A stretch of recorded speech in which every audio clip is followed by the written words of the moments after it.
Live from the CSI Softball Complex on the campus of the College of Staten Island, CSI Sportsnet welcomes you into coverage of NCAA Division II softball, streaming exclusively on Flow College. In their 2026 home opener, the College of Staten Island Dolphins take on the Griffins of Chestnut Hill College. Good afternoon, everybody. My name is Joe Foreman, joined on the call by Nicholas Bavona, and this is the McDonald's pregame show. McDonald's is our scoreboard sponsor here at the College of Staten Island, and they bring you our pregame coverage ahead of every CSI Dolphins home game. And Nick, the Dolphins are coming off a layoff of over a week following their trip to Raleigh, North Carolina. They played just 4 of their 6 scheduled games due to weather, and the team returns to action today for their first home game at the all-new, all-turf CSI Softball Complex. Yeah, Joe, it's looking really great out here today. Not only is the turf looking great, the weather outside today is looking phenomenal today. Probably the best weather we've had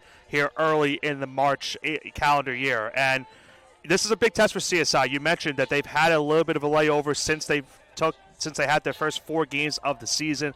For most teams, having that week layover is a lot. It's going to be really tough for them to adjust back into getting back into play action. So for this Dolphins team, a big test here today against a Chestnut Hill team that we'll talk about in a little bit. They've had recent success over the last couple of years.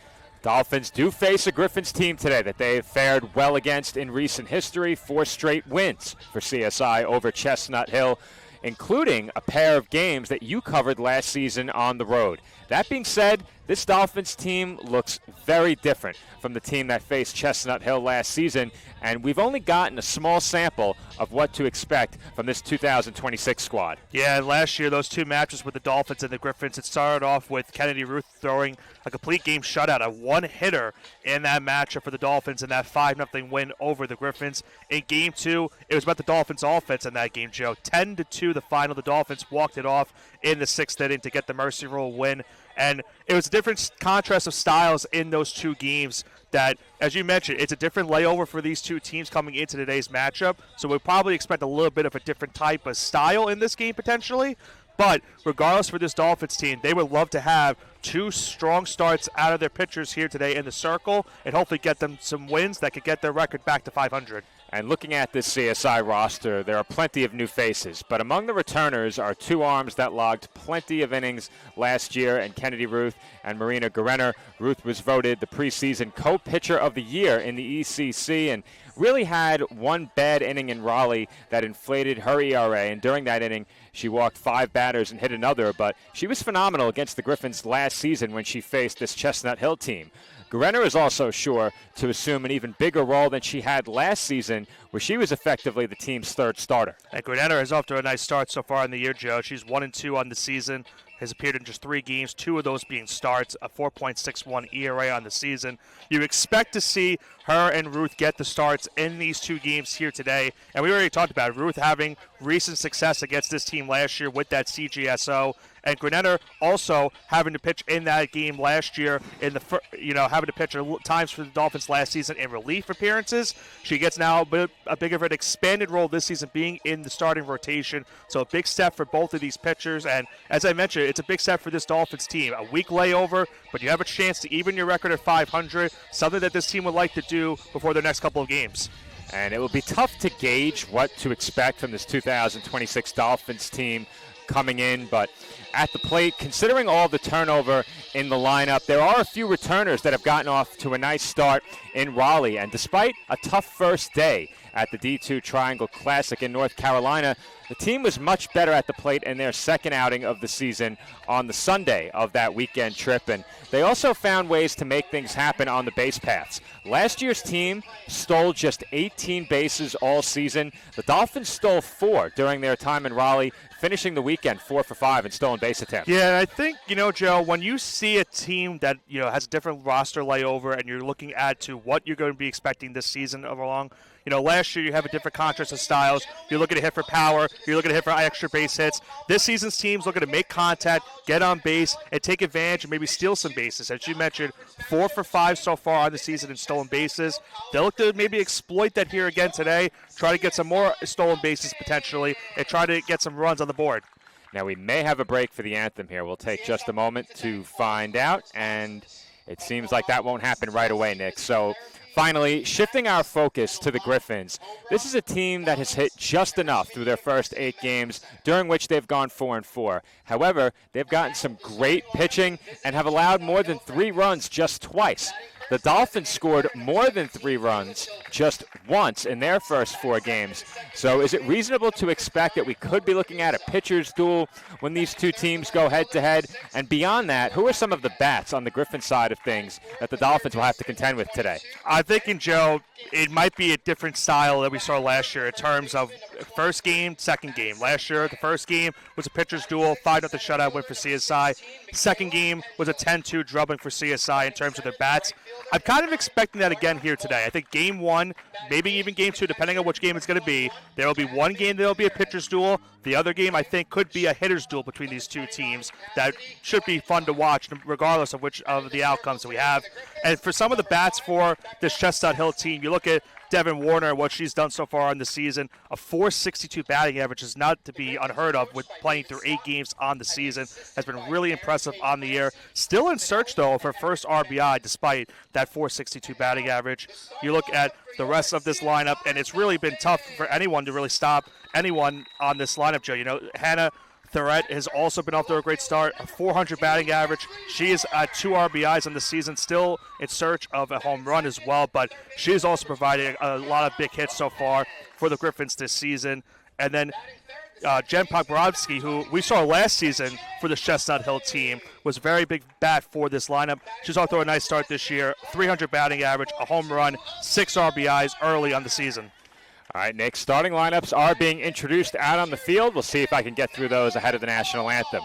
First, for the visiting Griffins of Chestnut Hill College. Leading off is number 17, the designated player, Kayla Childress. Batting second is the second baseman, number 59, Aubrey Camuso. Batting third is the left fielder, number 6, Isabella Rodriguez. In the cleanup spot is the third baseman, number 22, Jen Pokropinski. Batting fifth is the first baseman, number 23, Madison Band. Batting sixth is the center fielder, number 16, Michaela Pengeli. Batting seventh is the right fielder, number 9, Maura Ma. Batting eighth is the catcher, number 21, Jasmine Ramirez. And batting ninth is the shortstop, number 29, Cassidy Colangelo. In the circle for the Griffins is number 5, Becca Cessna. And it appears the national anthem is about to be played. So when we return from the anthem, we will have the starting lineup for the CSI Dolphins.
And we are back from the CSI softball complex. We're ahead of our most recent break in the playing of the national anthem. We brought you the starting lineup for the Griffins of Chestnut Hill College. Now the starting lineup for the home team in this one, the College of Staten Island Dolphins.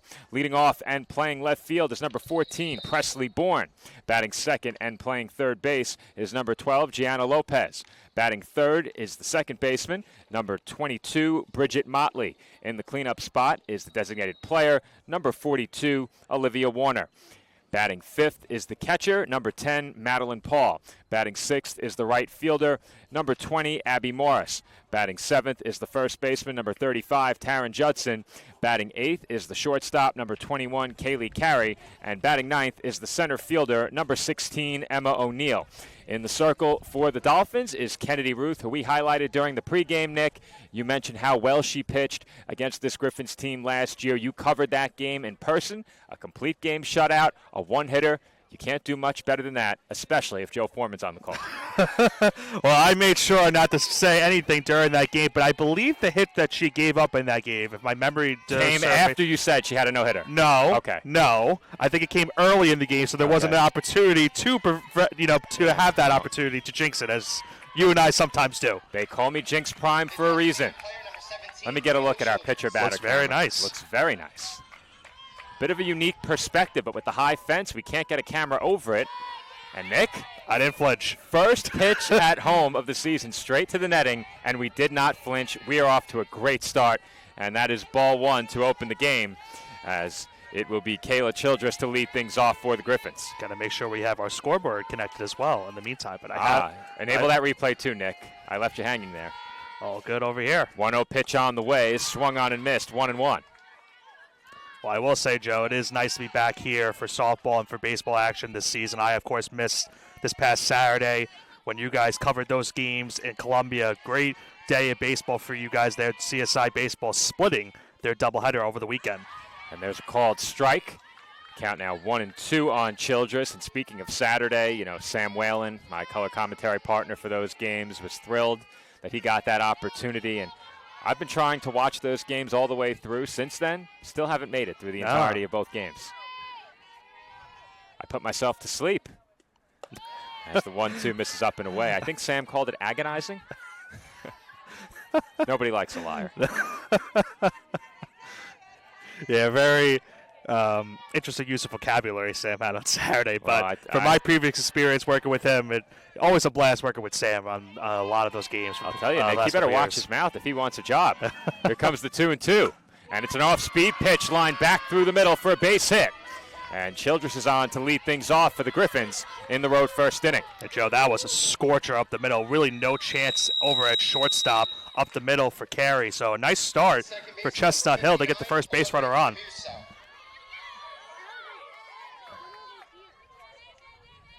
We're getting feedback through the PA system, Nick, and Joe is far enough away where that should not be a problem. Good to be back. I was here to test it last week when we thought we had games on Friday, and then the games were canceled, so I never came down here.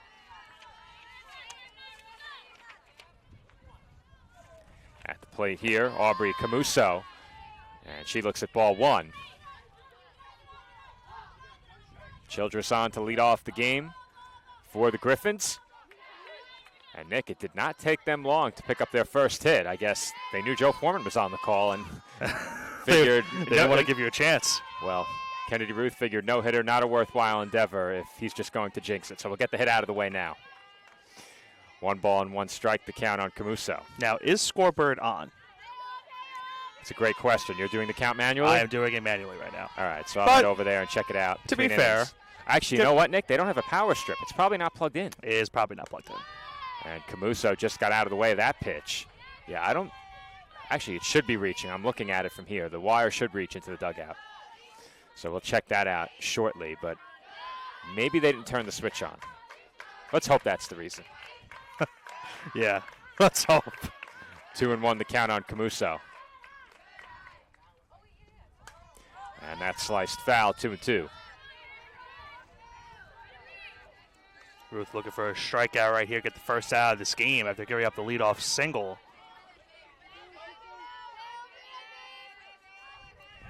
Camuso coming in, hitting just 133, 2 of 15 at the plate this year. At the very least, the Griffins hoping she can move the runner over. Here comes the 2-2. And that is taken low. Now the scoreboard read 2-2. I had 2-2 also. Yeah, it should be 3-2. All right. We were all correct.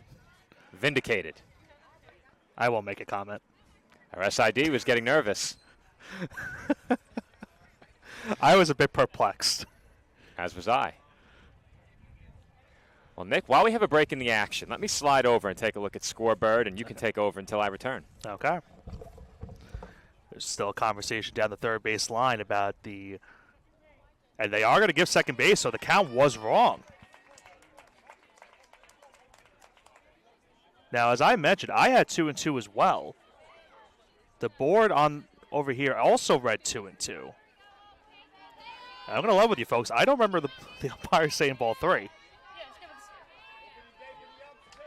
So, okay, so here's what happened. So it is ball 3. They will give the stolen base over at second. So now the Griffins have a runner in scoring position.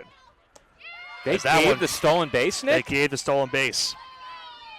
Wow. And regardless, it is a walk anyway. Is that an instance of ball don't lie? I guess. It's not. Well, because it wasn't. Because no, it's not because. What an unusual set of circumstances. So, Nick, Scoreboard is now powering up. It was not on. Okay. My guess is they turned the on switch into the on position before it was plugged in, and it did not power up, but that's just a guess. As that's hit in the air out to center, O'Neal ranging back, and she will watch it fall on the warning track. That will bring home at least a run. The throw goes to third, and there they get the out. And that's a heads-up play, Joe, because they do give up the run on that play, but they knew they were going to have a play at the plate, so they go over to third base to get the leading runner out at third. It is an RBI double, but it's at least one out the Dolphins can get it on the play. That was Isabella Rodriguez with the long RBI base hit. And Nick, off the bat, I thought O'Neal was going to have a play on that ball in center field, but it just kept carrying. Yeah, and keep in mind, Joe, obviously a little bit of a different center field wall. A lot of the wall is different here at the softball complex, so you have to watch out for plays like that because it looked like off the bat, you mentioned it was carrying out into center field, but it looked like for maybe a couple seconds it might have been able to go over the wall on a ground rule double.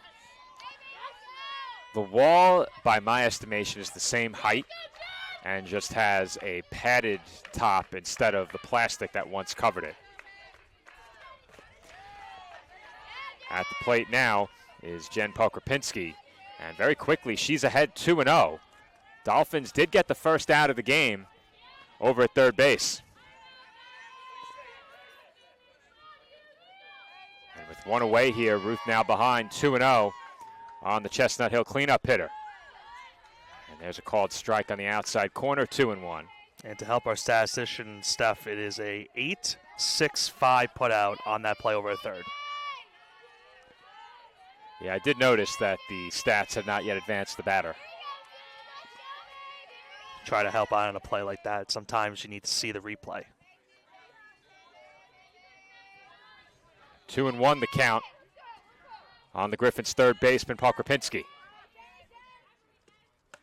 And she takes up and away, 3-1. And Nick, I did mention it during the pregame.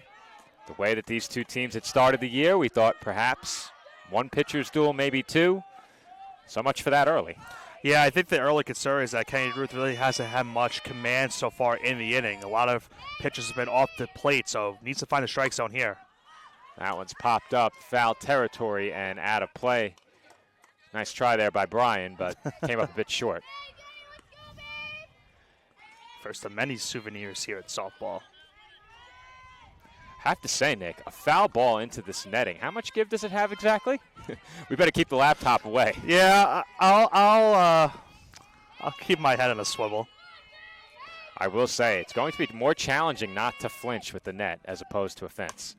There's a dribbler to third, and it's handled in foul territory. But you mentioned that early in this game, Kennedy Ruth hasn't really had the command. I think you combine that with a couple of well-struck base hits, and that's where the concern really is right now. It's command being a bit off combined with some balls that have been hit pretty hard.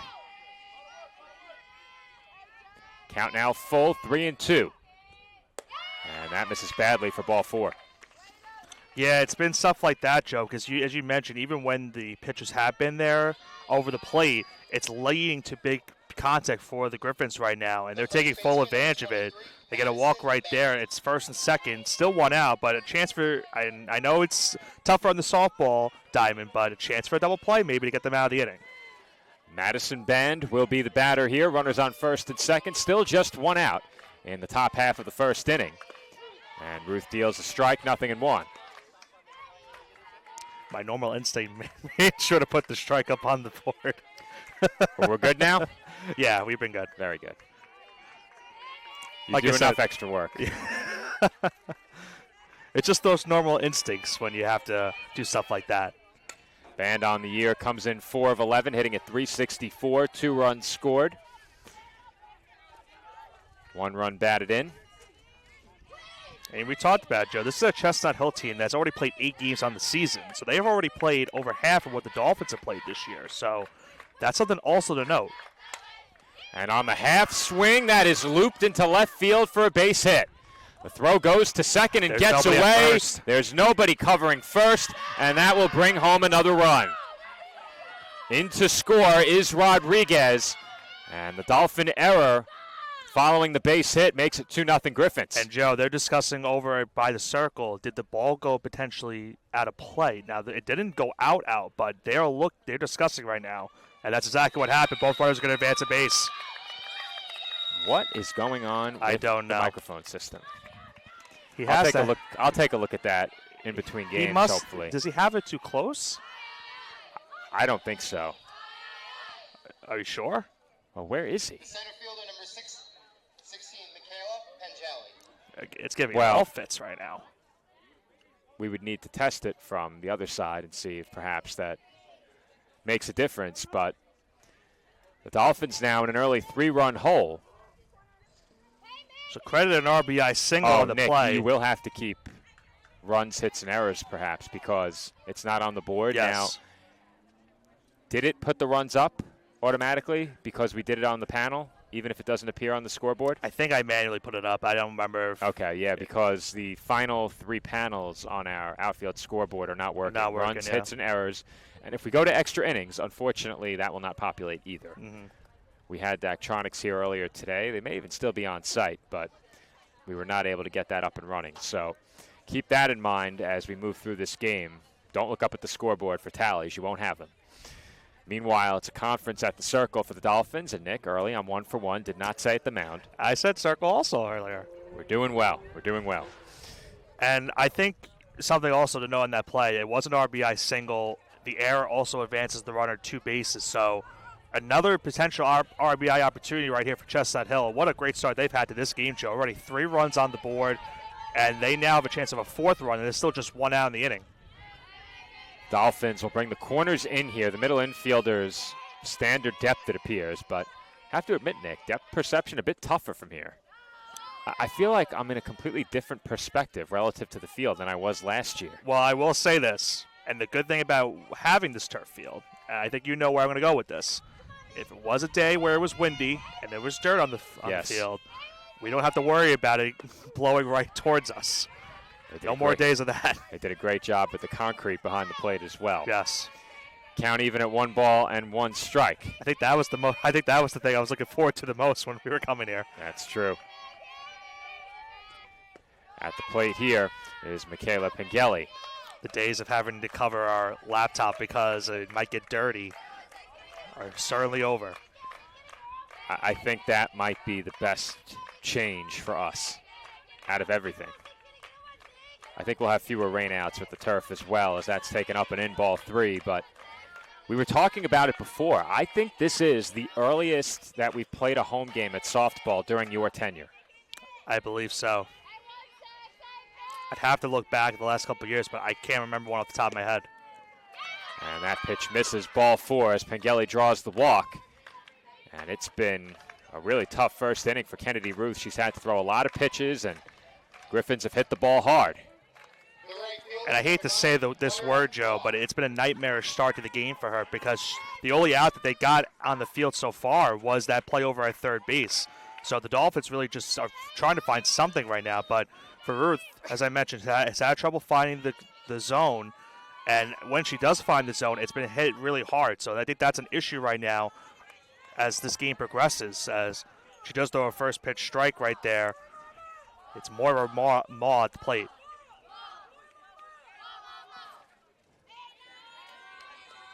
Dolphins once again have their corner infielders playing just in front of the bag, maybe a step or two at first and third. Middle infielder standard depth. Here comes the 0-1 to Maw. And that's blooped out toward right field. Should be deep enough to get the run home. The throw is cut off by Judson. And in to score easily is Band with the fourth Griffins run of this opening half inning. And I can confirm the run did populate. Not by me putting it through, by a scoreboard putting it through. Very good. All right, so we're going to do a very quick history lesson, Nick. First home game last year for CSI softball was played on April 9th. Wow. As that pitch is in for a called strike, 0-1 on Jasmine Ramirez. Because I believe after the Seton Hall games, they went to Florida right after that. Yes. All right. Get you the second home game following this pitch.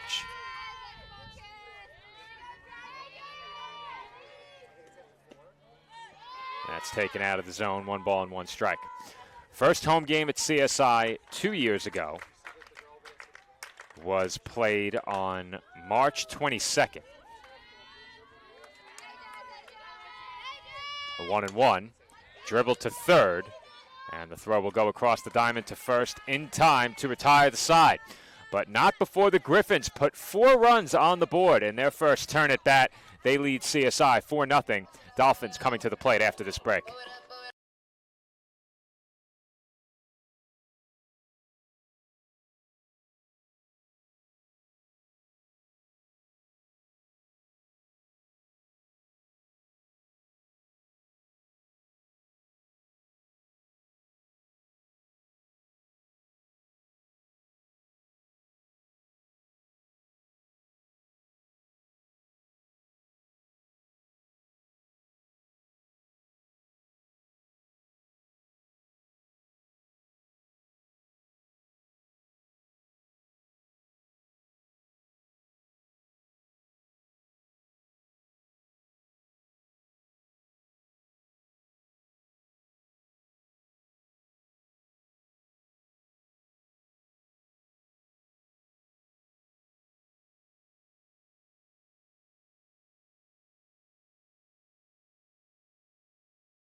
And we are back for the bottom half of the first inning in a 4-0 ball game.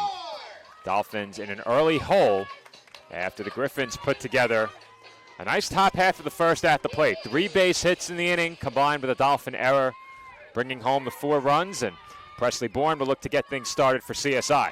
Yeah, if you're Becca Cessna that's on the circle right now, Joe, have to have a really nice start to this day. Hasn't thrown a pitch up until then, and already a 4-run lead for her to start this game.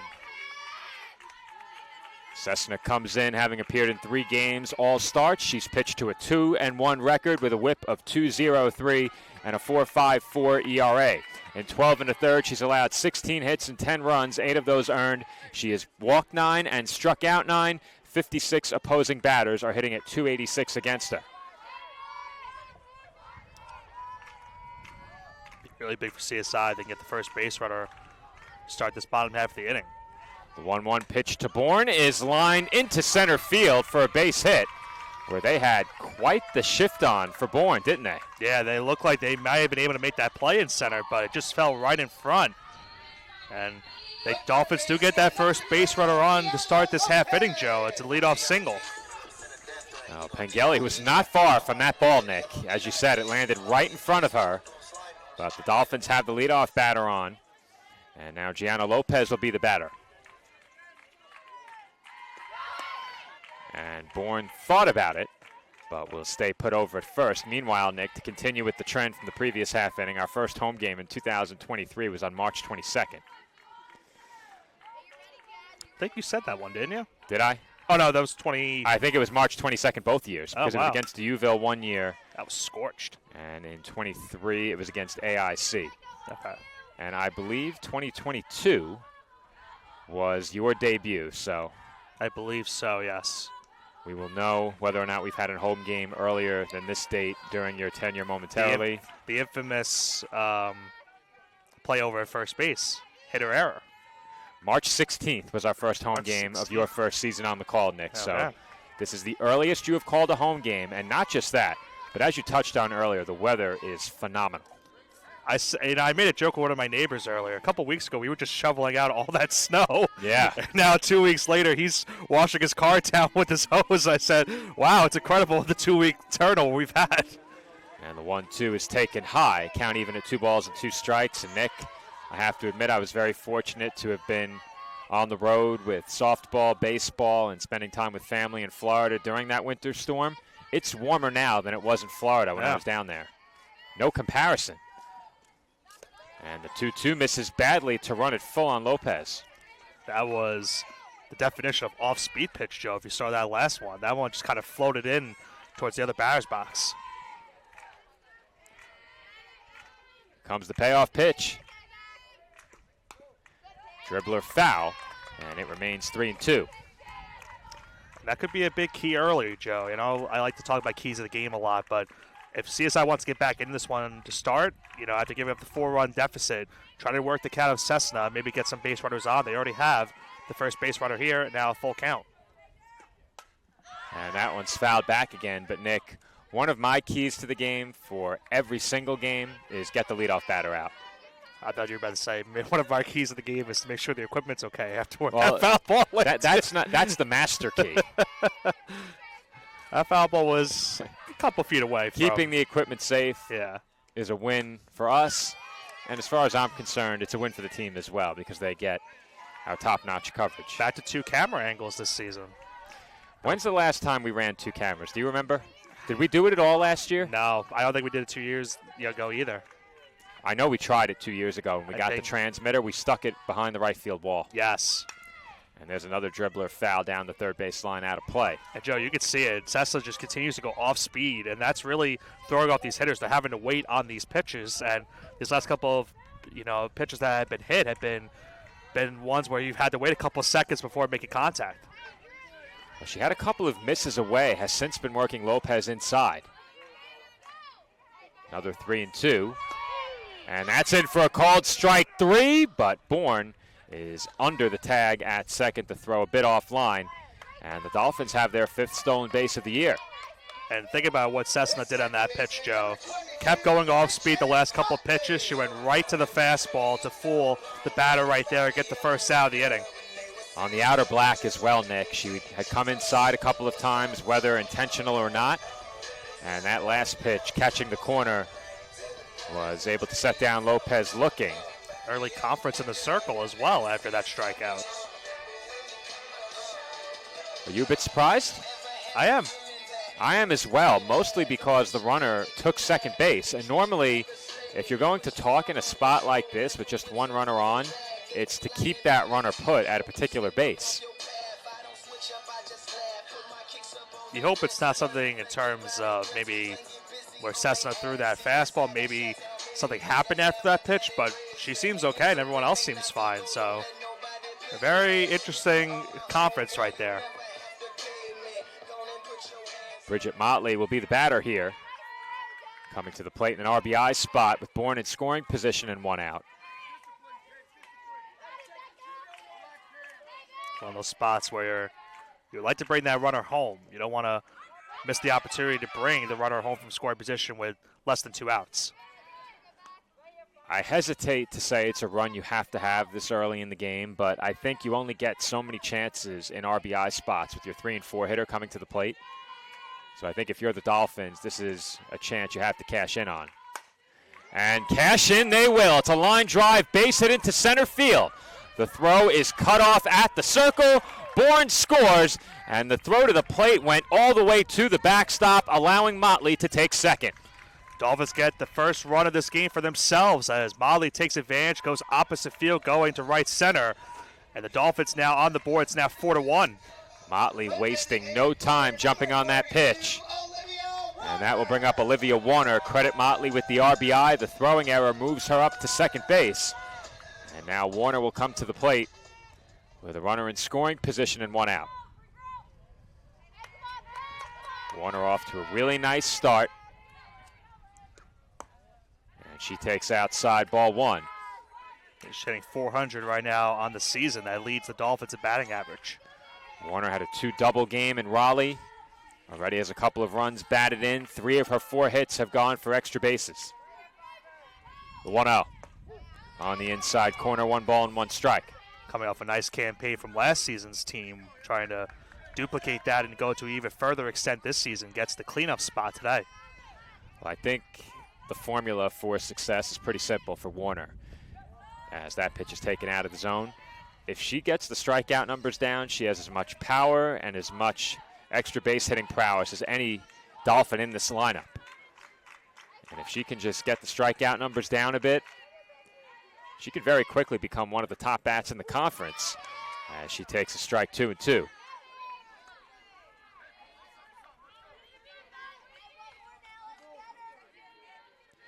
Count even at 2 on Warner. Motley the runner at second, 1 gone in the home first inning. Dolphins trailing 4-1. And the pitch from Chestnut is fouled back. It remains 2 and 2. Warner last year hit .297 in 118 at-bats.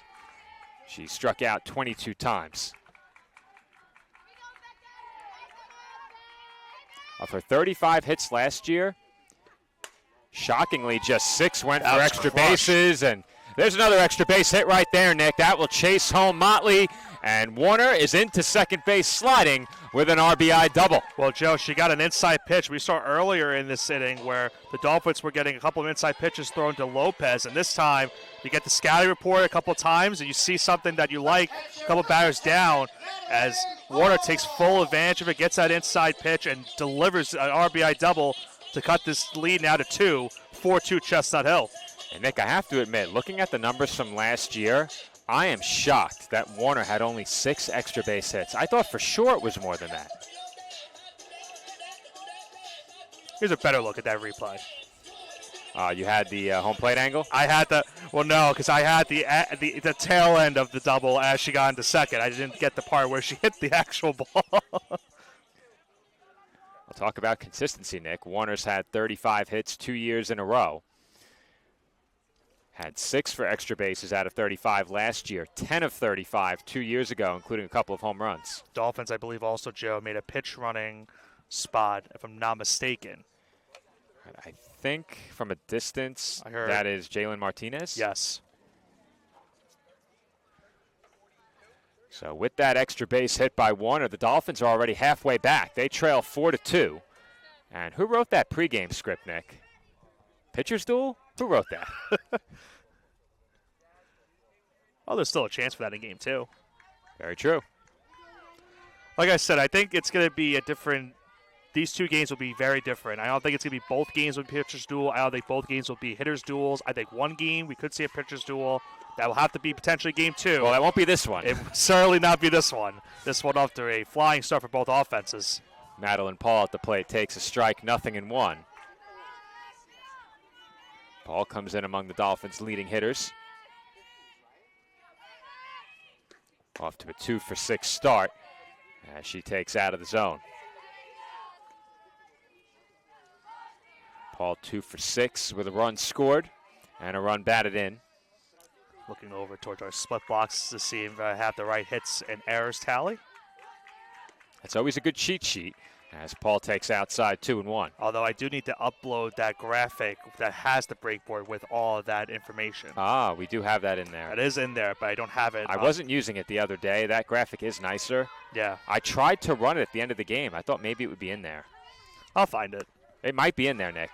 It might be in the left side tab there, as Paul now is ahead 3-1. And with a walk, the Dolphins would put the tying run on base.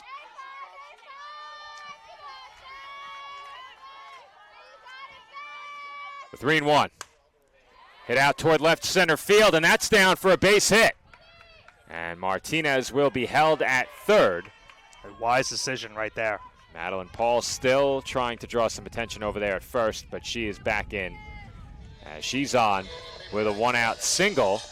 And the Dolphins now have runners on the corner, still just one out in the inning. And Joe, they now have 4 hits in this inning as well. And it's kind of somewhat similar to what we saw the last half inning, where they're making really good contact in this inning. As you get a look right there, that one just falls right in front of the left fielder. And as I mentioned, it really heads-up play to hold Martinez over at third base. Really had no chance of scoring on that play, but now the go-ahead runner's at the plate.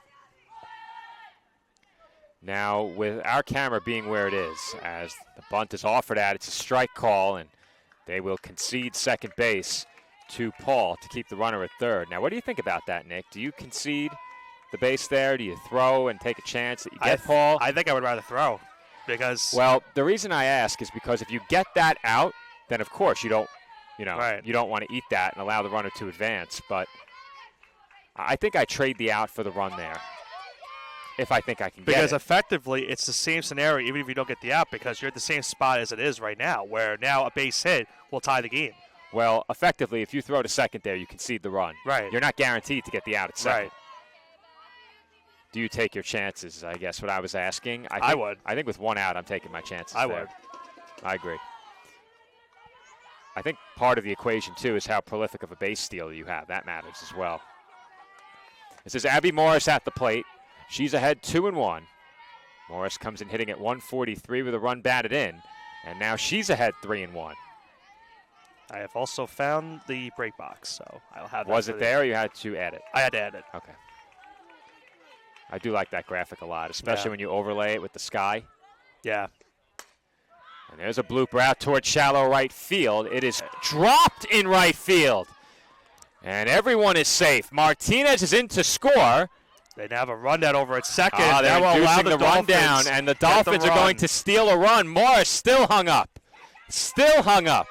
I don't envy Stephanie right now as the ball is dropped.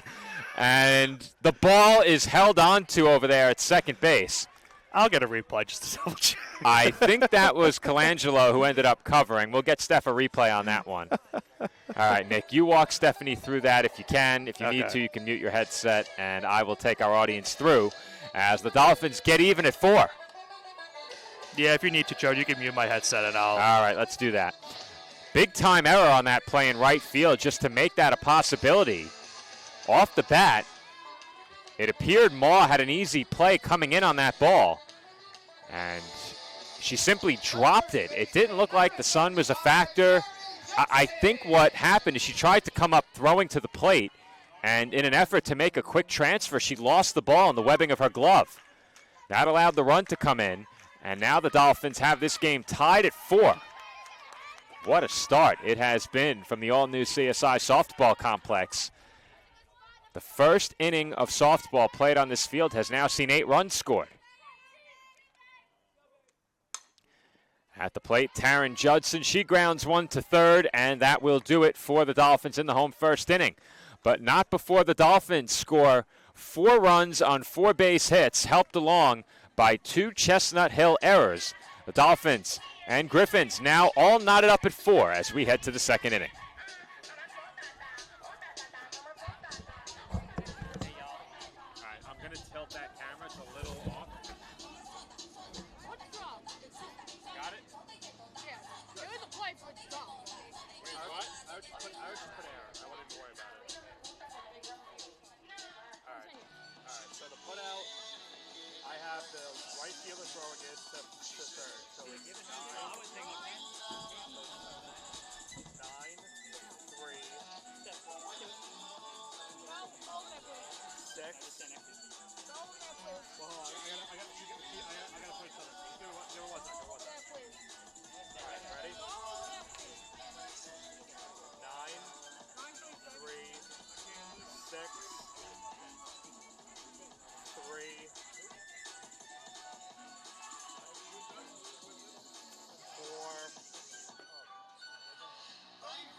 the shortstop, number 29. And we are back from the CSI softball complex where the second inning is going to begin with 1 ball and no strikes on the batter. So, Nick, I don't know if you caught what the reason for that was. I did not, as I just took my seat. And Cassidy Colangelo now has a 1-1 count. Meanwhile, Nick and Stephanie, our statistician, are still working on the putout.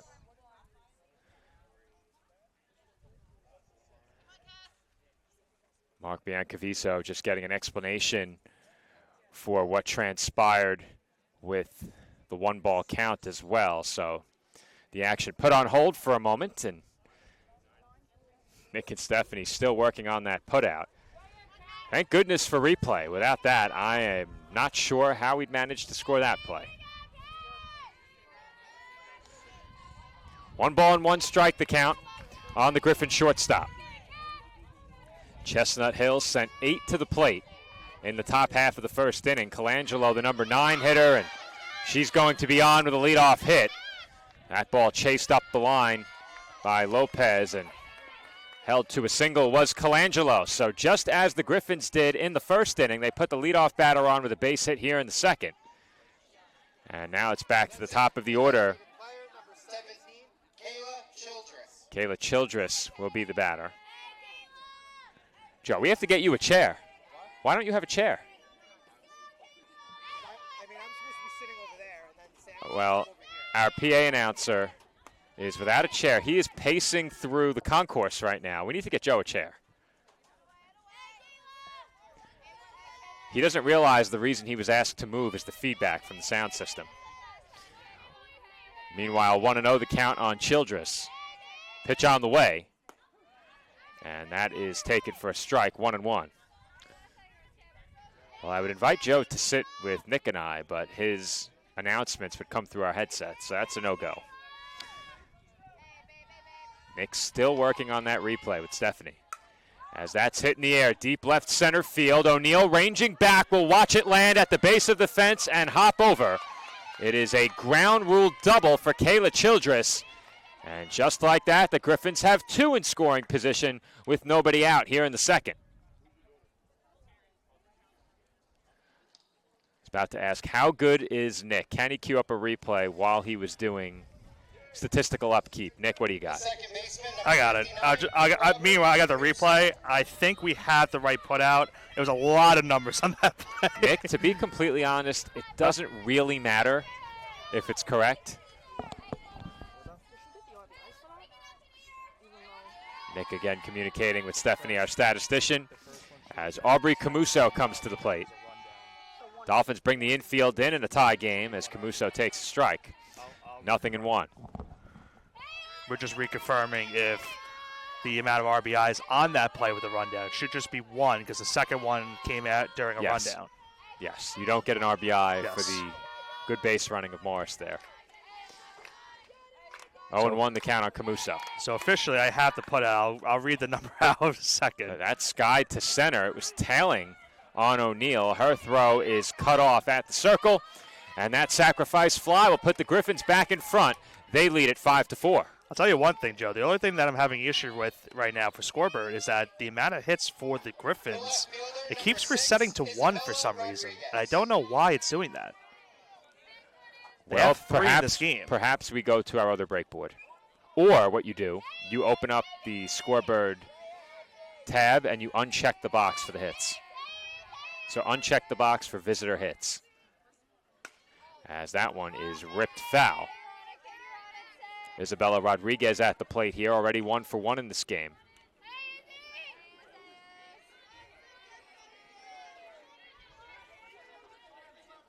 Runner in scoring position, 1 out in the inning following the sacrifice fly. With that sacrifice fly, the Griffins now lead it by a run, 5-4. As Ruth gets ahead of Rodriguez, 0-2. Any luck finding that checkbox, Nick? Yeah, I got it. All right, that should fix your problem. I probably should also do that for the errors because that just reset that as well. All right. Isn't it nice to have our statistician next to us? Yep. There's a grounder to second. Handled cleanly there by Motley. Her throw to first in time. And they were 2 away in the inning. And I'm sure she would say the same about me having the replay right next to her, especially on a play like that over a second. Now, I meant to ask before, Nick, when we had staff standing in the path of our camera along the netted backstop, were they in the shot? Or was the camera high enough that it was over them? Was Sam in the shot and was Joe in the shot? I'm going to level with you. I was looking more at the replay and the rundown, so I didn't get I'm full guessing chance. that at some point one of them had to be in the shot. We're going to have to barricade off that area as that pitch is in for a called strike to Jen Pokropinski. So officially, Joe, that play at second, it was 9-3, 6-3, 4-6-3 on the putout. Wow. There was enough room for that? I just wrote it. Oh, well, I guess so. I guess so. I was just say there was enough room for me to write it, but I didn't. Because you have to put in the hit, where it was, and then an endless stream of rundown tosses. Right. Count 1-1 on Pokropinski. And having to keep going back and forth to see where the players were, where the initial play started, to where they were after it happened.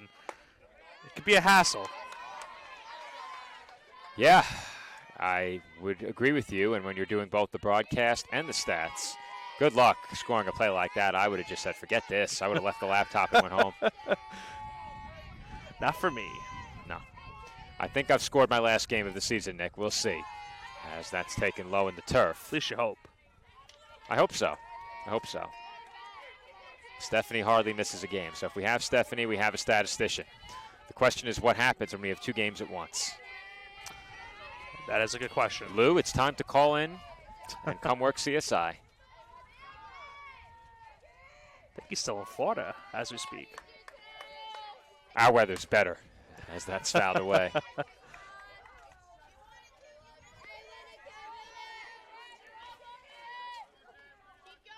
Yeah, I'll take this any day over having to spend a lot of money on Disney.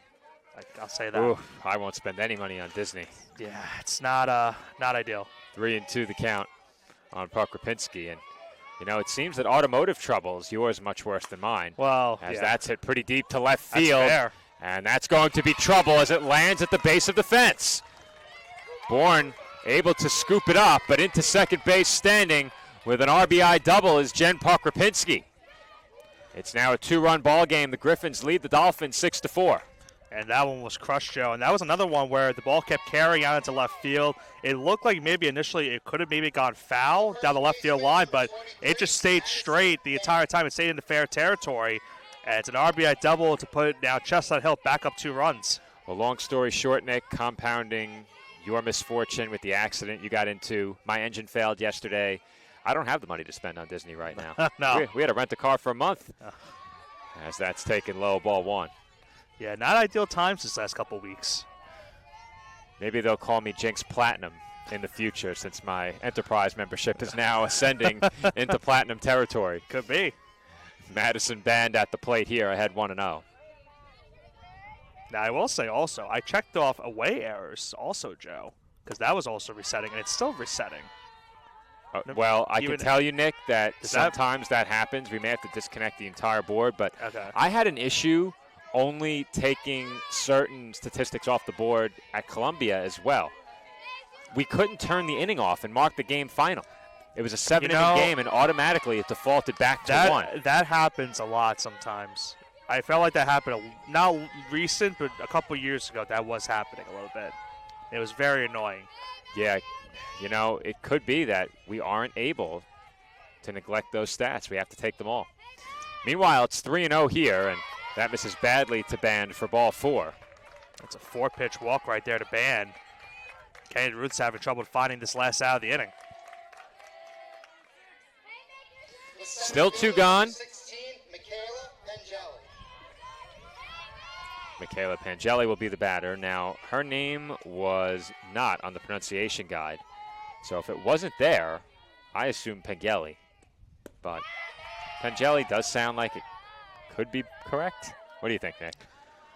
It's tough. If a G is not listed on the pronunciation guide, I assume hard G. That's just me, though. Yeah, I don't know. Well, typically, if the PA announcer gets it wrong and the dugout hears it, they would say so. They would say it, and they did not have fun with it, so I'm assuming Pangeli is correct. Okay. But you know what we do when we assume. Yes. And How about Ruth that? able to snag that one on the short hop for the final out of the inning as she makes the toss over to first. 2 runs in to score for the Griffins. They now lead the Dolphins 6-4 as we head to the home half of inning number 2.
Yep.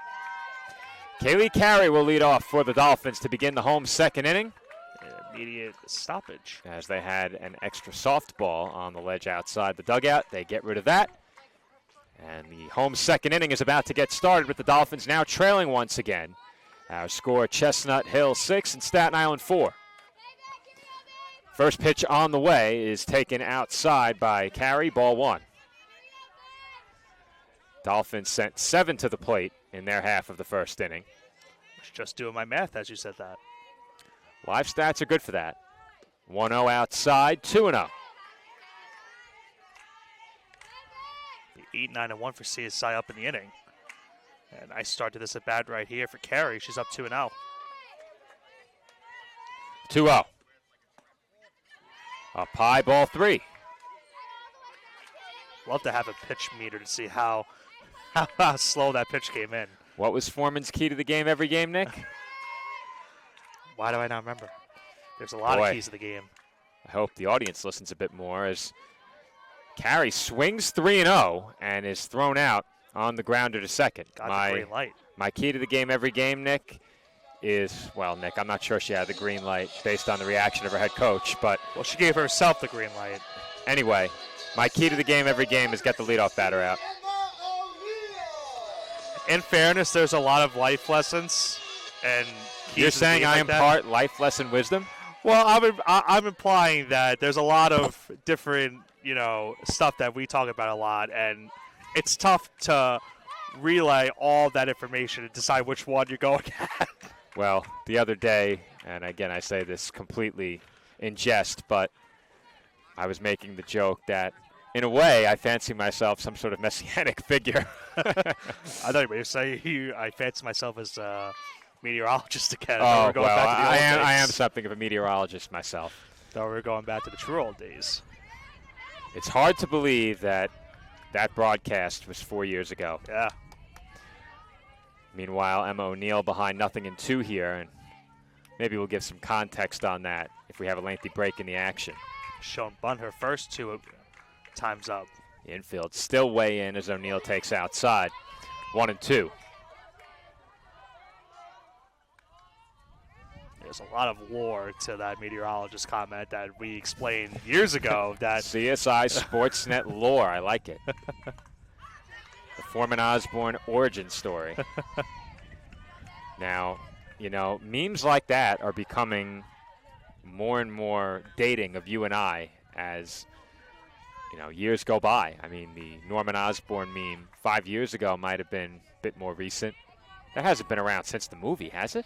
Not that I can remember. I don't think so. Meme culture came on, when would you say? Like the mid-2010s? Yeah, I guess so. So you figure within the last decade that meme popped up for the first time, but Well, especially with the newer movie where he's just looking at the mask. yeah, that's good too. 1-2, taken outside. That's one of my favorite ones going right now. Oh, Norman Osborn looking at the mask. Just him looking at the mask, and it's saying, like, hiding in the shadows. 2-2 the count on O'Neal. And she drops one down the right field line for a base hit. They had her played a bit too shallow, Nick. And O'Neal is going to head into third base standing or not. It is a token slide. Joe, what did you say about and a one-out triple? I don't take my own life advice, Nick. So perhaps you shouldn't either. I guess not. We assumed the stand-up triple. It is a one-out triple for O'Neal. You were about to say leadoff triple, I weren't you? Very much, I was. So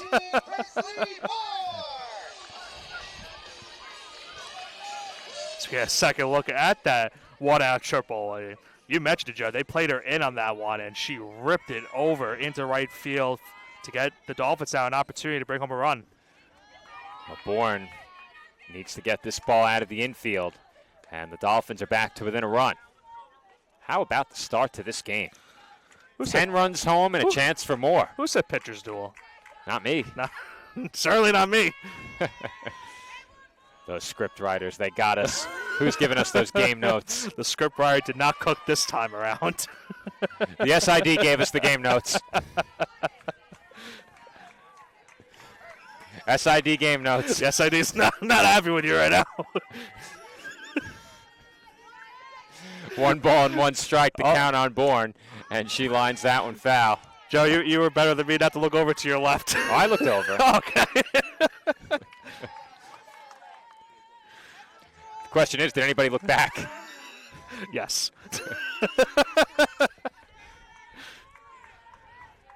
Well, we knew I couldn't be mistaken, so we had to figure out who it was.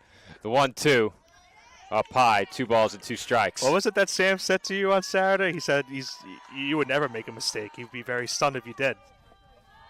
Sam knew who was staffing the games, and he said, you know what, I want to work again. Yeah. 2-2 the count on Bourne. If you're playing way in on this plun.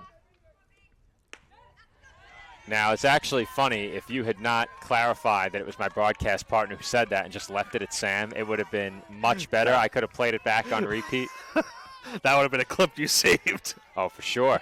I can still save the Sam Whalen clip. You could. The 3-2.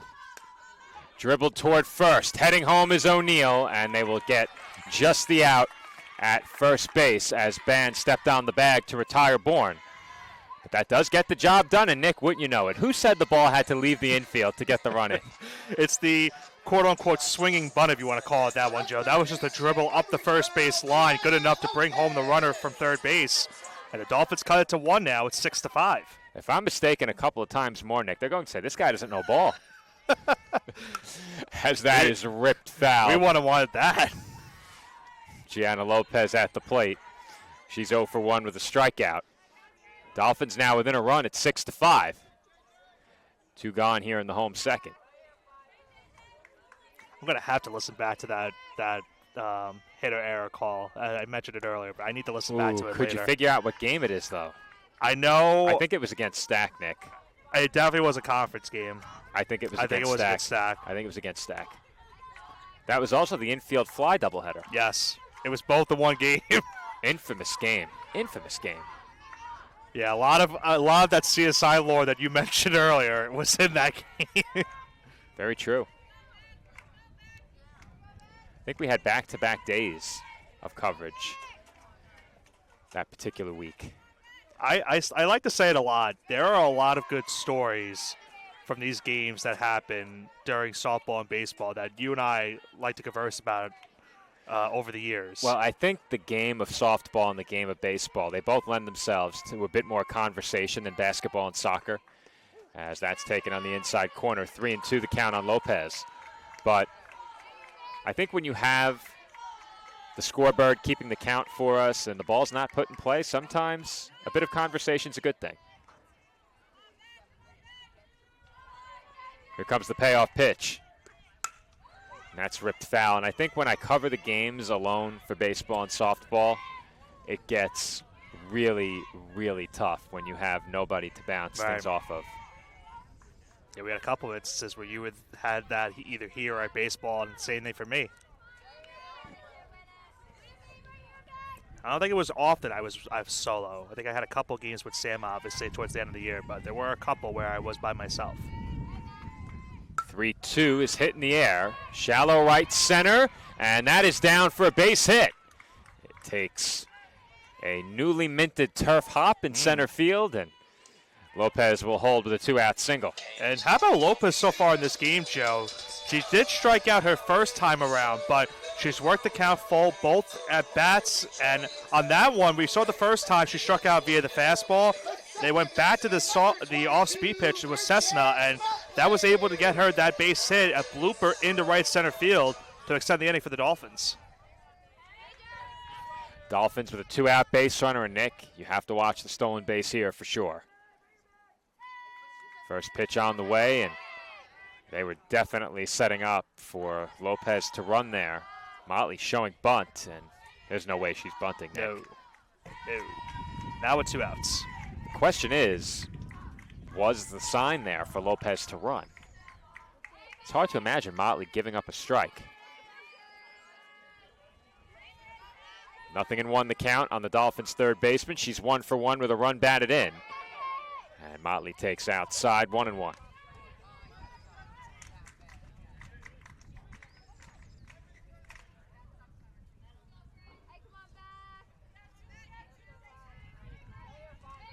Motley jumped on the first pitch, her first time up.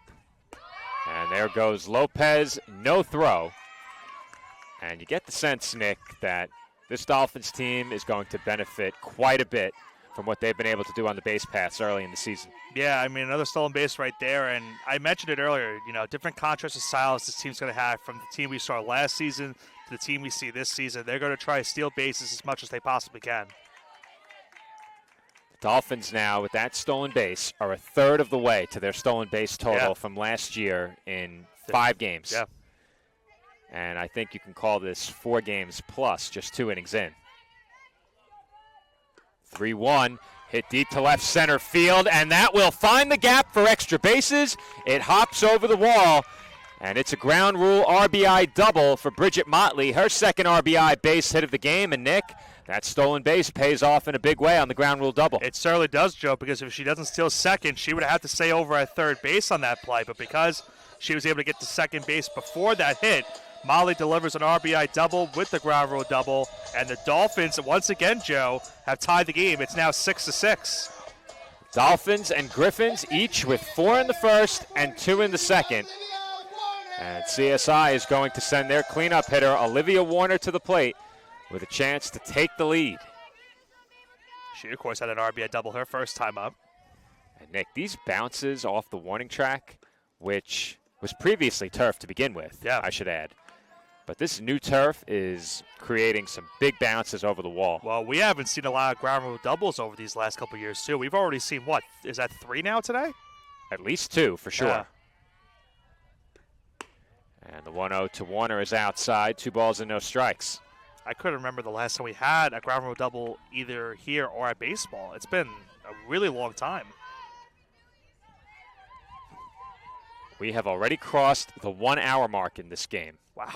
As that is ripped into left center field for another extra base hit. That rolls all the way to the fence and brings home Motley from second. It's Olivia Warner in standing with an RBI double. And the Dolphins now lead it 7-6. That script writer that said this is going to be a pitcher's duel might need to be might have to get her eyes checked. Or his. We don't want to assume. But regardless, Joe, how about Warner? We mentioned it, after a great start this season, already has an RBI double in this game. She now has another RBI double in this game. And for the first time today, the Dolphins have the lead. And it's going to lead to a pitching change in the circle for the Griffins. New pitcher for Chestnut Hill is going to be Michelle Baker. She deals us a souvenir in warm-ups, and with that, we will step aside and take a quick break. The Dolphins take their first lead of this game. They're now in front, 7-6, 2 outs, and a runner in scoring position here in the second.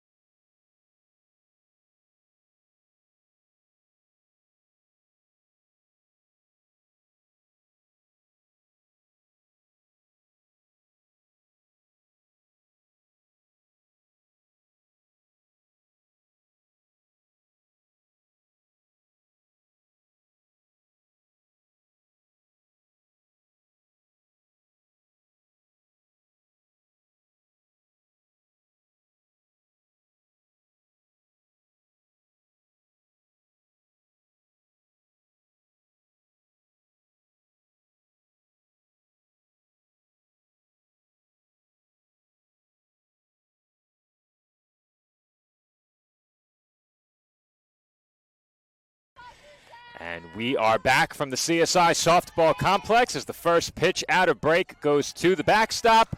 Warner up to third, and very quickly ahead 1-0 is Madeline Paul. But Nick, during the break, we found out that my current favorite team traded my former favorite team, our starting quarterback, Geno Smith, to the New York Jets for a second run.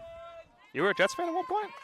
You didn't know that. I did not. You never knew me as a Jets fan. I knew you had the Mets. seat. Yeah. Well, you knew I was a Mets fan, right? Yes. I was also a Jets fan. You had a Jets seat. I remember you brought to. I did. Unfortunately, let's not talk about that. But I was a Jets fan growing up, and I became a Raiders fan in adulthood. Ooh. Yeah, ooh is right. There's some questions. So when I mentioned, I was with Joe Calabrese, but on broadcast I mentioned that our two favorite teams were picking 1 and so it was me and Nick Durst. I mentioned our two favorite teams are picking 1 and 2. That might have been with you, Nick. It's possible you have told me. I just don't remember. Yeah, I definitely remember I'm the a Mets Raiders and the fan. Phillies. You never noticed the car mats or the headrest covers? The in my Raiders I vehicle? know. Okay, you never knew I was a Jets fan. The though. Jets part I didn't know. Okay, right. 3-1. Up and away, ball 4. And very quickly, Baker comes out of the bullpen and issues a walk. Her numbers on the season in 4 appearances, all in relief. She's pitched 7 1/3. She's allowed 9 hits, 6 runs, 4 of those earned. She's walked 2 and struck out 5. 31 opposing batters, hitting at .290 against her. She comes in with a whip of 1.5 and a 3.82 ERA. Dolphins in business now. Abby Morris at the plate. Runners on the corners, 2 outs. How long until Paul runs, Nick? It's 1 pitch. And they'll concede the base second time. I would have answered. You would have said first pitch? I would have said at least the first 2 pitches. I knew it was going to be first pitch, so I wanted Yeah. to make sure I said it before they ran. You know? Joe Stradamus. Try to make sure you look good for those scriptwriters that thought That's this right. was going to be a pitcher's duel. The script writers got me. If our audience hasn't caught on yet, I am the script writer. I wrote the pregame notes. Way to out yourself. You know? Accountability, Nick, my favorite word. That's true. For those in the office who say I can't take accountability for my mistakes, take that. I'll leave no We comment. won't name names. No comment. I can think of 2 people. The 1-2 is lofted out toward shallow right center, and once again it drops in for a base hit. That will bring home a pair. It's a 2 RBI single for Abby Morris, and the Dolphins go in front by 3. It's now 9-6, Staten Island. Joe, I'm at the point where I'm Chestnut Hill. I might shade over to right center field at this rate. A lot of the blue hits the Dolphins have had in this game are going into right center field. That's about maybe the 3rd or 4th instance I felt like I've seen in this game where a ball's fallen out right there. Dolphins get 2 more runs. They now have 8 on the board and lead this game, or excuse me, now 9 on the board, I should say, and now lead this game 9-6. 15 runs combined between these 2 teams, and we are still not even through the 2nd inning. Well, Nick, I can say I did my research. That's all I can say is that's to the backstop. Did you, though? Well, Not enough, apparently. not enough, apparently. Not enough. Incredible, Nick. We highlight potential pitchers duel, 15 runs. 15 runs. 15 runs as that's popped up on the infield into the sun. And it is caught by Ben coming in from first base, and that will do it for the bottom half of the second. 5 runs home for the Dolphins. They now lead at 9-6.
Third inning about to get underway from the CSI softball complex, where 15 runs have come home. 9 for the Dolphins, 6 for the Griffins. Staten Island in front 9-6. Kennedy Ruth back to the circle after another lengthy layoff. And I think if you've had a tough start to a game and you're Ruth still in there, the only of the 2 starters remaining in the game now with the pitching change in the last inning, I think the layoff helps you. Your team's now put you in front. You get a chance to regroup and take to the circle with a 3-run lead. And the bottom third of the order coming up, but Griffins pay no mind to that as Moira Maw lines a base hit into left field. And Nick, I'm going to have to let you take the rest of this one. I don't know what I'm talking about, apparently. You keep contradicting yourself every single time or jinxing yourself. Well, I'm jinxing the game. Yeah. I think that comment I made during the pregame about not throwing a no-hitter when I'm on the call has really as long as you don't say accurate. Left field, right field, and mix those two up. That won't happen behind the plate. No, it should never happen. Well, if you're behind the center field wall, it can happen. Wow. And it did happen to me very often. Multiple times. Yeah. That was unfortunate. Jasmine Ramirez at the plate here. Tell you what, I'll take this weather over that weather during the summer. Oh, man. Any day of the week. That's popped up in foul ground. Looks like it may be playable, and it almost appeared Judson caught that half with the bare hand and half with the glove. I think she might have had to keep it from falling out of the glove with her bare hand. Shortstop, number 29, Cassidy Colangelo. That's a big first out for Ruth and the Dolphins, leading by 3. Cassidy Colangelo, the batter now. She's 1 for 1. You mentioned it, Joe. For Kennedy Ruth, getting her an opportunity now with the lead for the first time in this game. It's been a rough start for her, don't get me wrong, but now she gets the opportunity to potentially get the win at the end of the day with a 3-run lead, trying to get the first 0 up on the board in this game as well. I think the lead, bottom third of the order, and the long layoff combine to make for what you would hope are the ideal set of circumstances for getting on track. With the way you're talking, Dolphins are hoping that's the case. With the way things are going right now, the Dolphins might be hoping I just put the headset down and go home. Maybe if you say the opposite for Dolphin fans, then it will work in their favor. Yeah, like I said, they call me Jinx Prime for a reason, but we're upgrading to Jinx Platinum moving forward. So does that mean I get upgraded at this point, or I'm just at the same point until I get upgraded? Why don't you go for it, Nick? I'm good. What's your take on what to expect the rest of the way? I'm good. I'm just expecting a great game. All right. That's the perfect way to put it. 2-1 the count on Colangelo. And that's hit toward the right side. Motley will go to second, and they get the lead runner there. Motley, a player who has played predominantly third base during her time with the Dolphins, moves over to the right side, and given the chance right there, made that one look easy, getting the lead runner as well. Yeah, sometimes you see, in the major leagues for a lot where these players have to move over to different positions, and it could be a little bit of a tough adjustment, but a good job by Motley over there at second base. Not playing the hot corner this year, but a nice job right there to get the second out. Kayla Childress, the batter, as she takes a strike, 0-1. The Griffins' leadoff hitter, 2 for 2 in this game.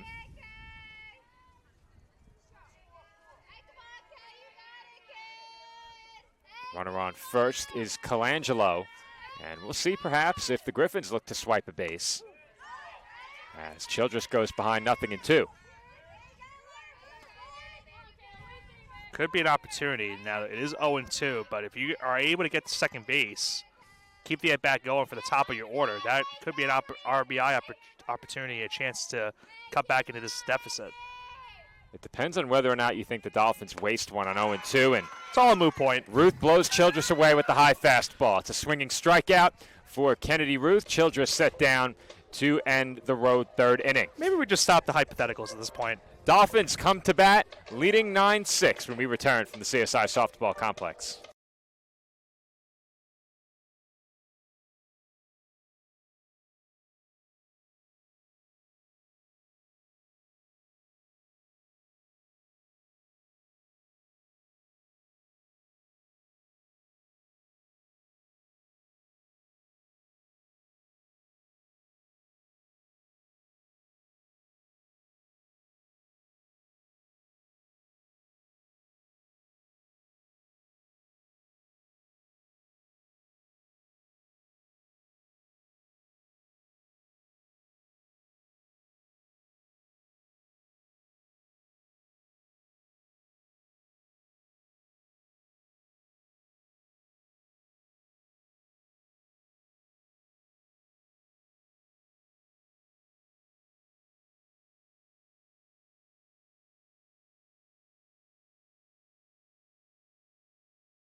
9-6 our score, headed to the home half of the third inning. And Nick, for the first time in this one, we had a 0 up on the scoreboard in the top half of the third.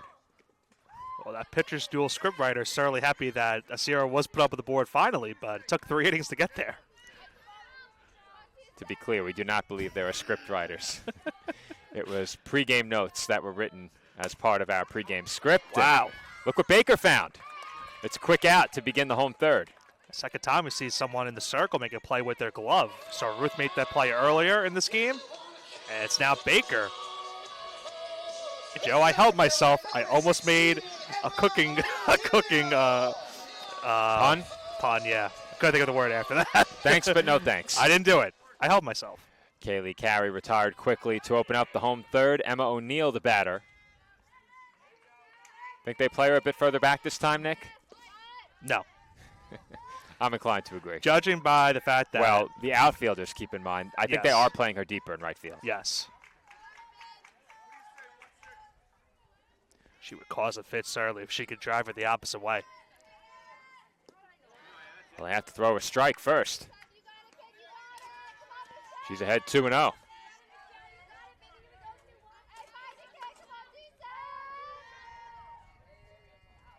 Two-0. Fouled off. Anything toward the middle of the diamond will go for a hit. They're not going to have a play there. And anything that is put in play with any velocity at all probably gets through the infield. You're effectively locking yourself into no contact or a bunt attempt unless you get one of those choppers that we had before on the dribbler to first by Bourne. O'Neill now ahead 3-1. And she looks at a strike, 3-2. Oh, speed right there by Baker. Now full count. And Nick, are we closer to home plate this year? I think Feels we like are. it. It does. I think we're closer. And that's sent out to center, where the catch is made on the move by Pangeli. And it's a good thing they had that defensive alignment out there, Joe. They didn't go fully back out in center field. Otherwise, that would have dropped it for another bloop single. But quickly 2 gone now here in the home third. That will bring up Presley Bourne. Bourne 1 for 2 with a run batted in.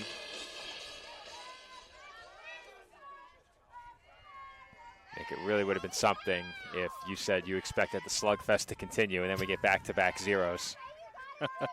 I think you were wise to opt out of predictions. I'll keep them in the comments to myself at this point. You're just along for the ride. The 1-0 to Bourne. Misses low, 2-0.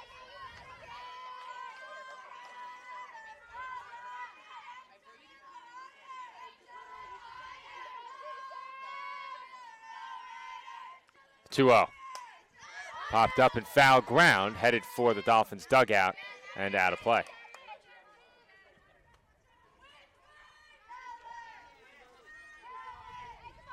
Dolphins with 9 runs on 9 hits and 1 error. The Griffins with 6 runs on 7 hits and 2 errors. 2-1. Grounded right side, knocked down with the glove by Camuso, and her flip to first is in time to retire Bourne and the Dolphins. CSI goes down 1-2-3 for the first time in this game, and we are through 3. CSI still in front, 9-6.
Camuso.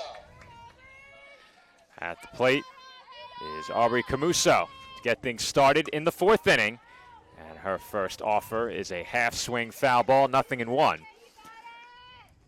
Camuso without an official at-bat. Does have an RBI and a walk. I believe that RBI came on a sacrifice fly. And sure enough, it did. Her team trails by 3. Our score, Staten Island 9 and Chestnut Hill 6. As that is sent into the glove of the left fielder Bourne for a quick first out. Nick, seems like these pitchers may have begun to find their rhythm.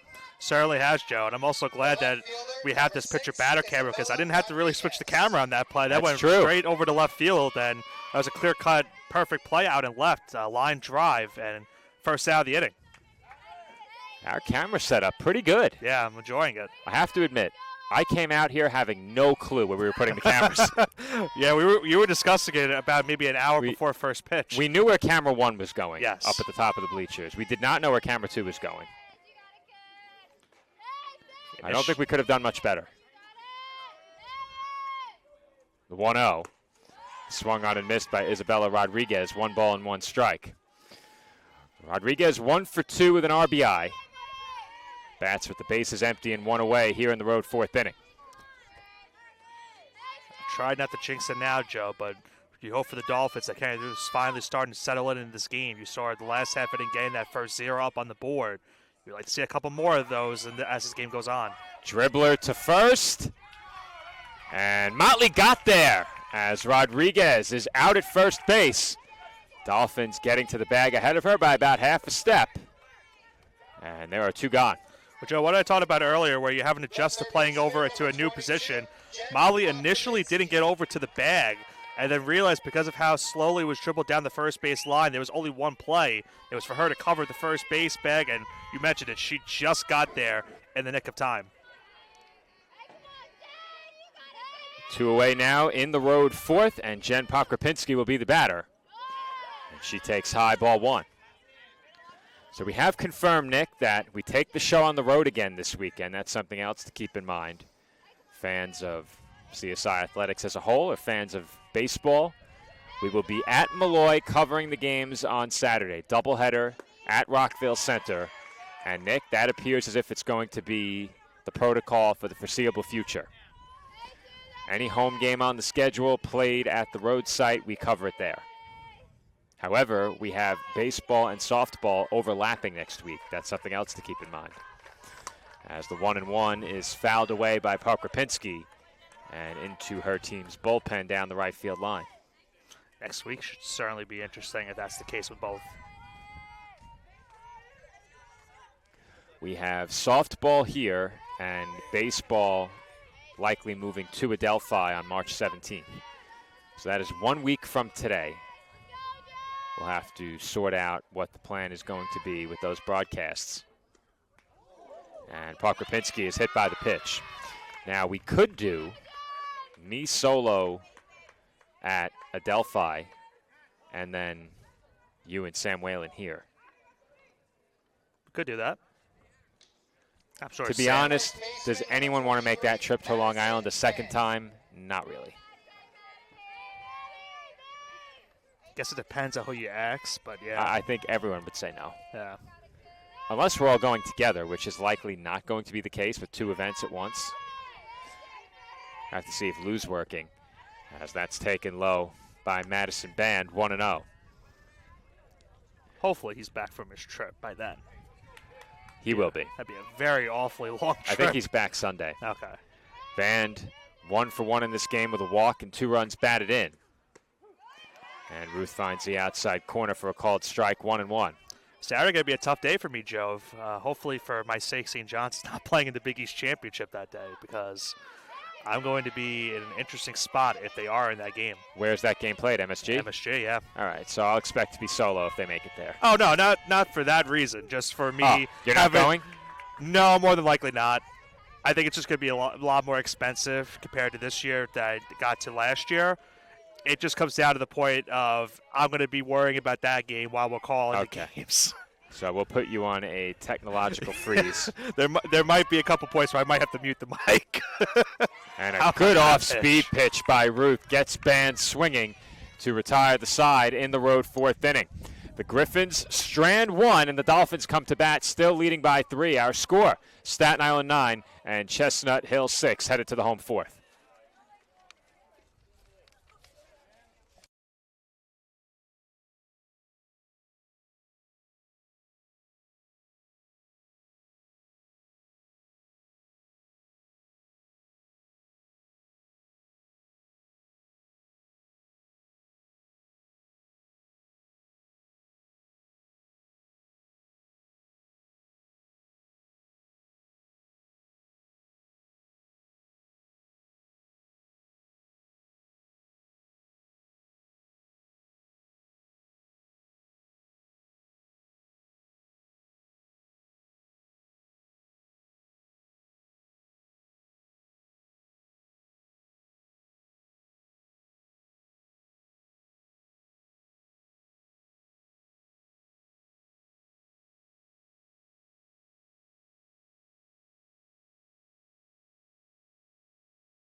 First pitch in the bottom half of the 4th inning, fouled away by Gianna Lopez, 0-1.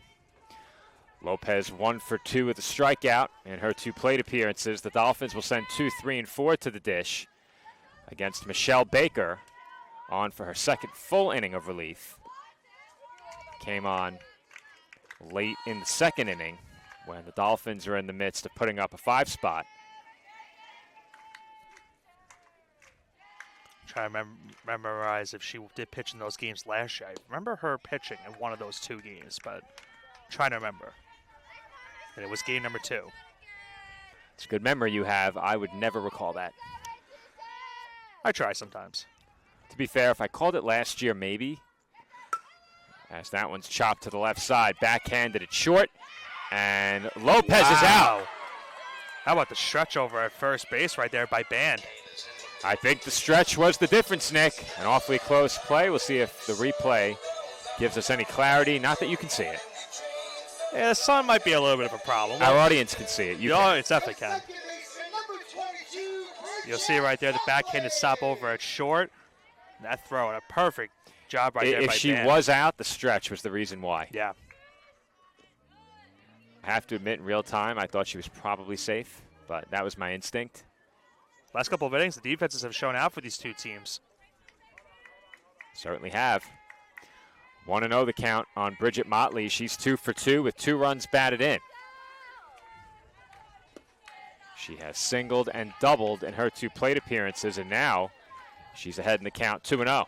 Wonder if some of the players got to take in the USA game last night and see the defense that the USA team was doing against not Great Britain, I'm sorry, Mexico. I got it, Joe. It's going to you. You got it. So that's officially an out. At the Savannah Bananas, if this is Savannah Bananas, this would be out. I caught it. You did catch it. I caught it. So we're going to rewind a bit. I did not write that pregame script. Sam did. I caught the foul ball. And Joe, we have a replay of you catching it too. Really? We have to replay. Oh, that is great. That is great.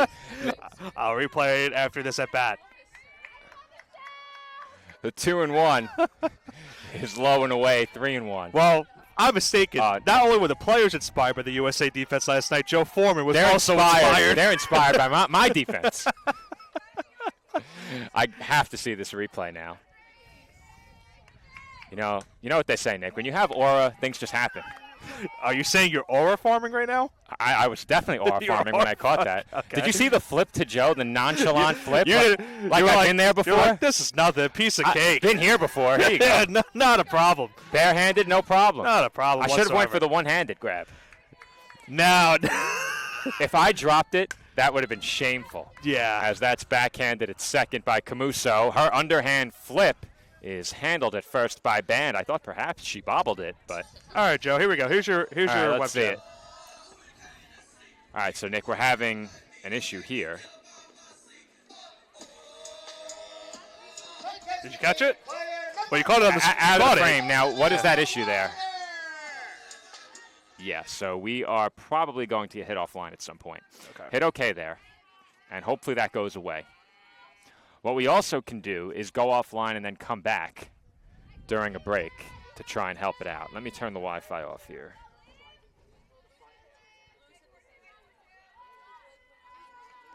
Hopefully that helps a bit. As the 1-0 is fouled away.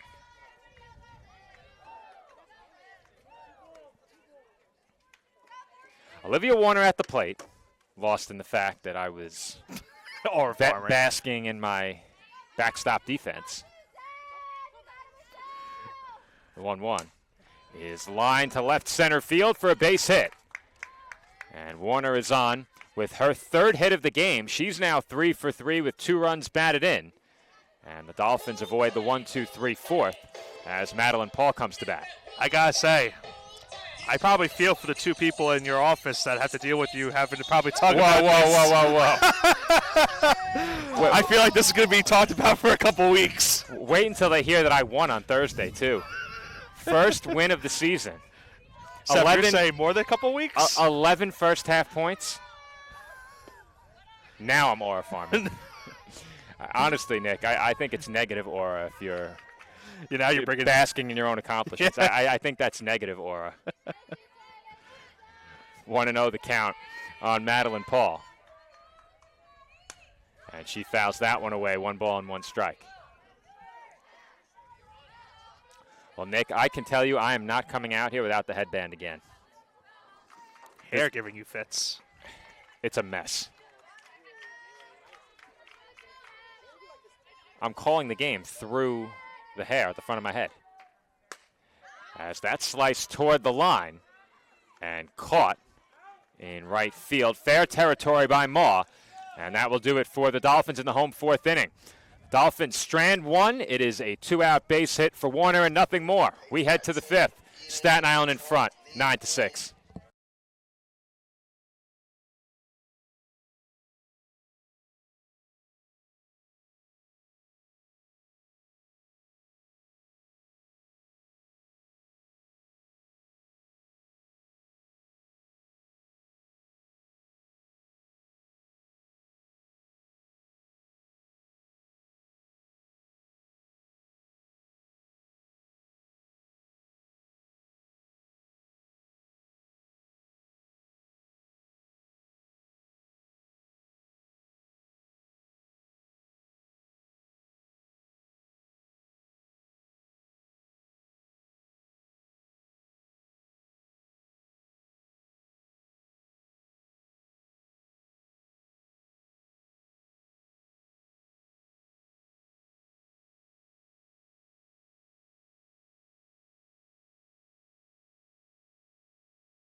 Nicholas Pavona rejoining you from the CSI Softball Complex. Dolphins lead this game 9-6, and I am rejoined by all-star backstop, my broadcast partner, Joe Foreman.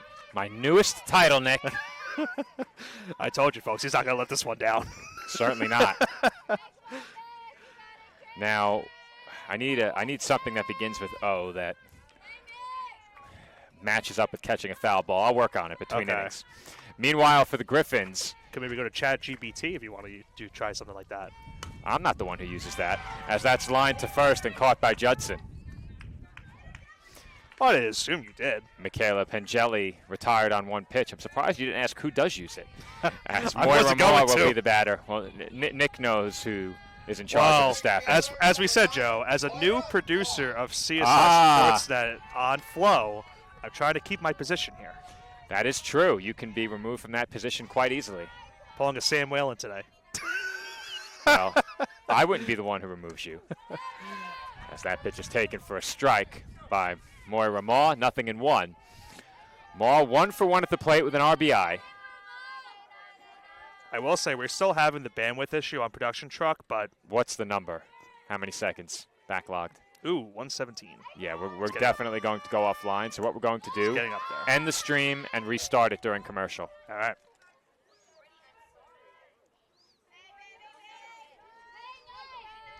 Seconds have been going up the last couple. Yeah, and it will continue to go up until we're offline. Yeah.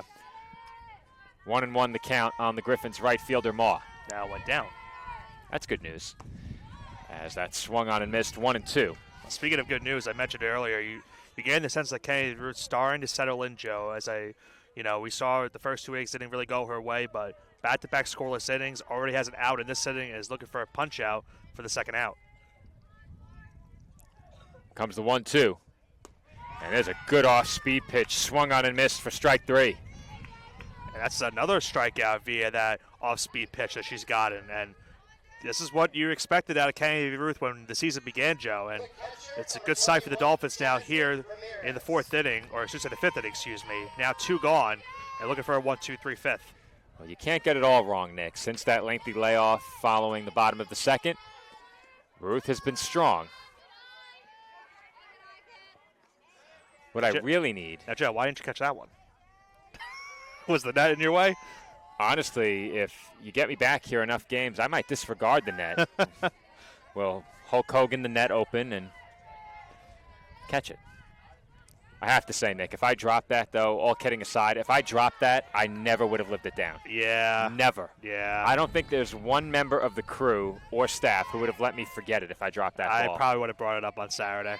Yeah, so that is one I absolutely had to have. If I didn't have it, the equipment may have had it, so that's important. Well, if you didn't have it, I was going for it too, but I wanted to give you all the glory. I'll tell you, Nick, if you were the one who made that catch, taking it away from me. Robbery. I think Sam Whalen might have been headed to Rockville Center on Saturday. You would have been in a 24-hour timeout come the baseball broadcast. You would have been advocating for my producer role to take it off, too. As that's lined into right field, the Dolphins will not have a play on Jasmine Ramirez over at first base. And the Griffins catcher has a 2-out base hit. Ramirez going the opposite way on that last base hit to extend the inning for the Griffins, as we'll have a change-up coming right here for Chestnut Hill. They're going to run for Ramirez here. And perhaps not. It's going to be a pinch hitter instead, Nick. Sabrina Martin, it looks like. Martin is going to hit for Cassidy Colangelo.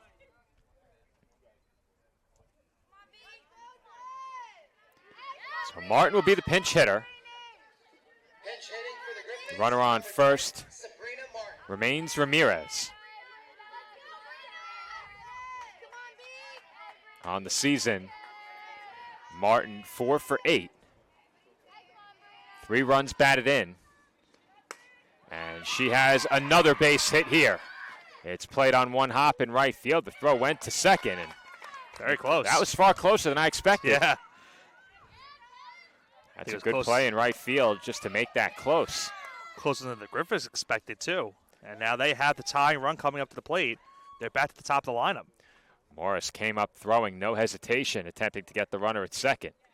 They'll take Ramirez out at second base, or maybe not. Colangelo re-entering the game. So she's now over at first base. Got that last base hit by Martin. And it's Kayla Childress now up the plate. As I mentioned, representing the tying run. Number 17, Kayla Childress. That will bring up Kayla Childress in an RBI spot. 2 on and 2 outs in the road, 5th inning. This is a big at-bat in this game. Pitch number 92 from Kennedy Ruth is off the outside corner, 1-0. The question is, after we missed some plays with the rundown, did Steph keep the pitch-by-pitch? Of course she did. So thorough. I wasn't going to answer for her. I knew for sure she kept it. I wanted to hear her say it. She's got it covered. Dual laptop setup. She's the best. I'm sure she's also enjoying not having the dirt this time around, because now she doesn't have to worry about her laptop getting dirty. Her laptop took quite the spill last year. I think she has a new one now. Yes. The old machine, I forgot about that. From table to concrete, somehow survived. Don't know how. That's this one? I think it was that one. Oh, it was the new one. Still standing. That's a quality case. 2-1 the count on Childress.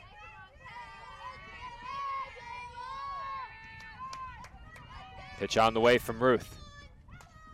Fouled back. I was ready, Joe.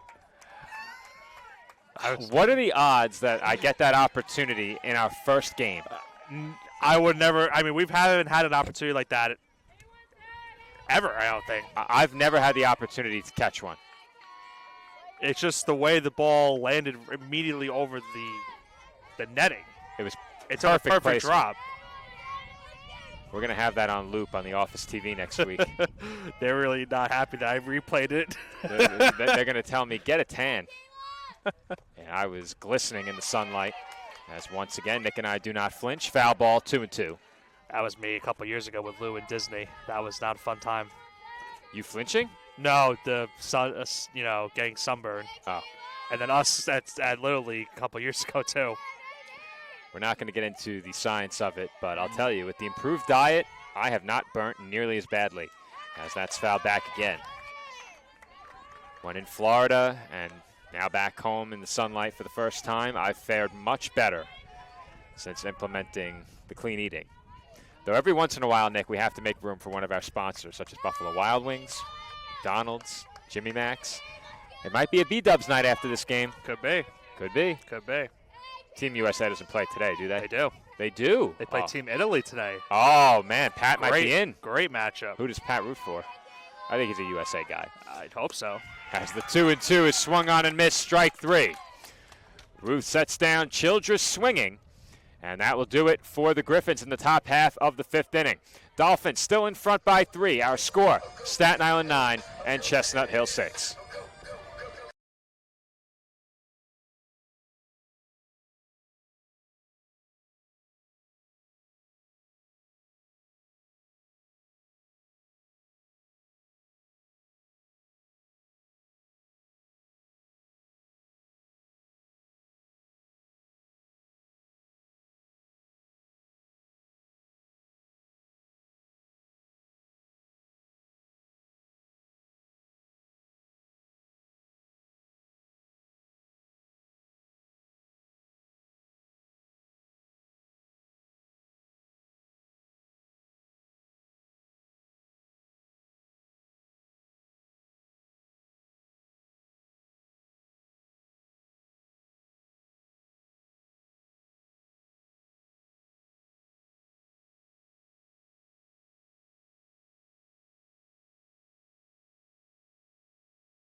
And we are back for the home fifth inning, where Pearl McKay comes into the game for the Griffins, taking over for Aubrey Camuso over at second base. Dolphins still lead it by 3. Our score 9-6, as the Dolphins will send 6, 7, and 8 to the plate here in the fifth. And that's hit to deep left center field, and that will find the gap. It's played on one hop. Throw to second, not in time, and Abby Morris is in with a leadoff double. First pitch swinging, and first pitch success right there for Morris. She's on to second base with a leadoff double to start off this bottom of the fifth. Taryn Judson will be the batter now in an RBI spot. Judson homered in the game I covered down in Raleigh. That was game number 2 against Clarion, where Judson hit the home run. And we didn't talk about it during the pregame, Nick, but by my estimation, the Dolphins got absolutely robbed in more ways than one at the end of that game. They had a call go against them on the base paths, and then robbery by Clarion defensively on the final play of the game. And we say it all the time. You and I try to keep it as impartial as possible, but boy, I got worked up at the end of that game, Nick. It's hard to get me worked. Good thing you didn't have Sam on the call for that one. Well, Whalen's got a mouth on him. Would you say it's agonizing? It was agonizing if you were a Dolphins fan. Certainly was. Count 1 and 2 now on Judson. I've been shellacking him all day. The vocabulary as the 1 and 2 misses inside. I won't take credit for his vocabulary. That's what some of the words he was using. There was a shellacking going in both directions early in this game, Nick. It's since quieted down, but Dolphins with their RBI opportunity, first time since the second inning. Like we speculated, pitcher's duel as Judson goes down swinging. Who's we? I don't know. You said. I said one game, maybe. One game. So if game 2 is another high-scoring affair, Nick, then I got you. Yeah, you got me. The shortstop, number 21, Kaylee Carey. Kaylee Carey, the batter. That's a chopper to third. And the throw to first is in time. Moving up is Morris. And there are 2 gone in the inning. I choose not to talk about what's going on behind us. Well, PA's too close for comfort. As there's going to be a conference in the circle for the Griffins as Emma O'Neill comes to the plate. So O'Neill will bat with 2 outs and a runner on third. The Dolphins leading 9-6. Neither team has scored since the second inning. Our statistician's joining the conversation as well. Not sure if that's wise or not. They can't even give the man a chair, and they have the nerve to critique his work. Our PA announcer looks like a vagabond fan who just grabbed the microphone and is wandering around the backstop. I could show it on the wide shot. You can see him on the wide shot? Oh, you can. Here he is, folks. Look at your bottom right. We need the telestrator.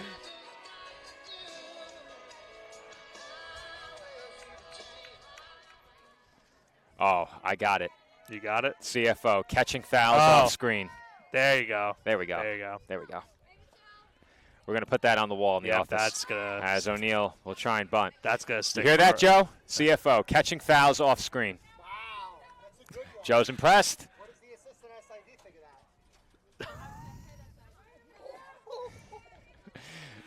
of that? Joe still doesn't know who the SID is.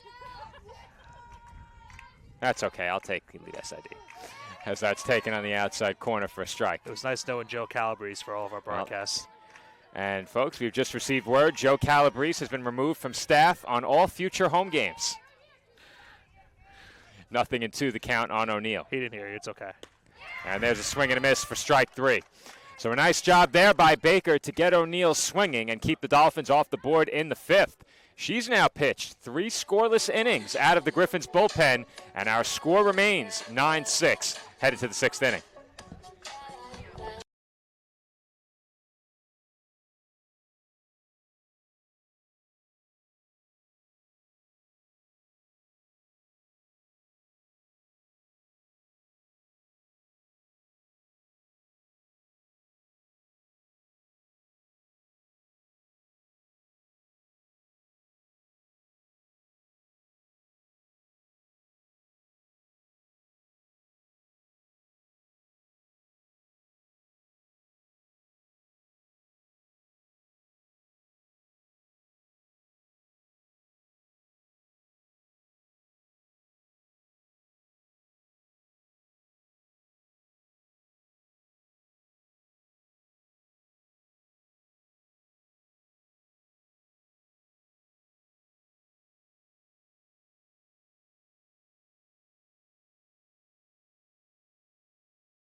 First pitch of the 6th inning put in play by Pearl McKay. Her first at bat of the game results in a 6-3 putout, and there's one away to begin the 6th inning. Well, Joe, what's the moniker I always like to say when a pitcher gets a first pitch out?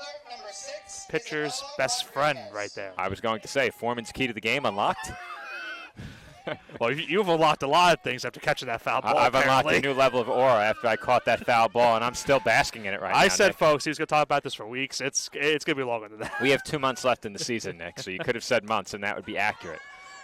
As that one is popped up by Isabella Rodriguez, caught by Ruth, 2 gone in the inning. And, Nick, I think we have an early nominee for Play of the Year at the Finnies. You're not talking about yourself, are you? Of course. Baseman number 22. I know I have your vote. I know I have Joe's vote. I know I have Stephanie's vote. Sam's not going to give 2 me votes from Pat. I have Sam and Kelly's vote all day long. No? I don't think so, Joe. I have Sam Whalen. I meant Sam Whalen. I have Sam Whalen's vote. Of course. Of course. There's no question about that. Jen Pokropinski at the plate here, ahead 1-0. And that's in for a strike, 1-1. Ruth got the first 2 batters out on the first 2 pitches of the inning.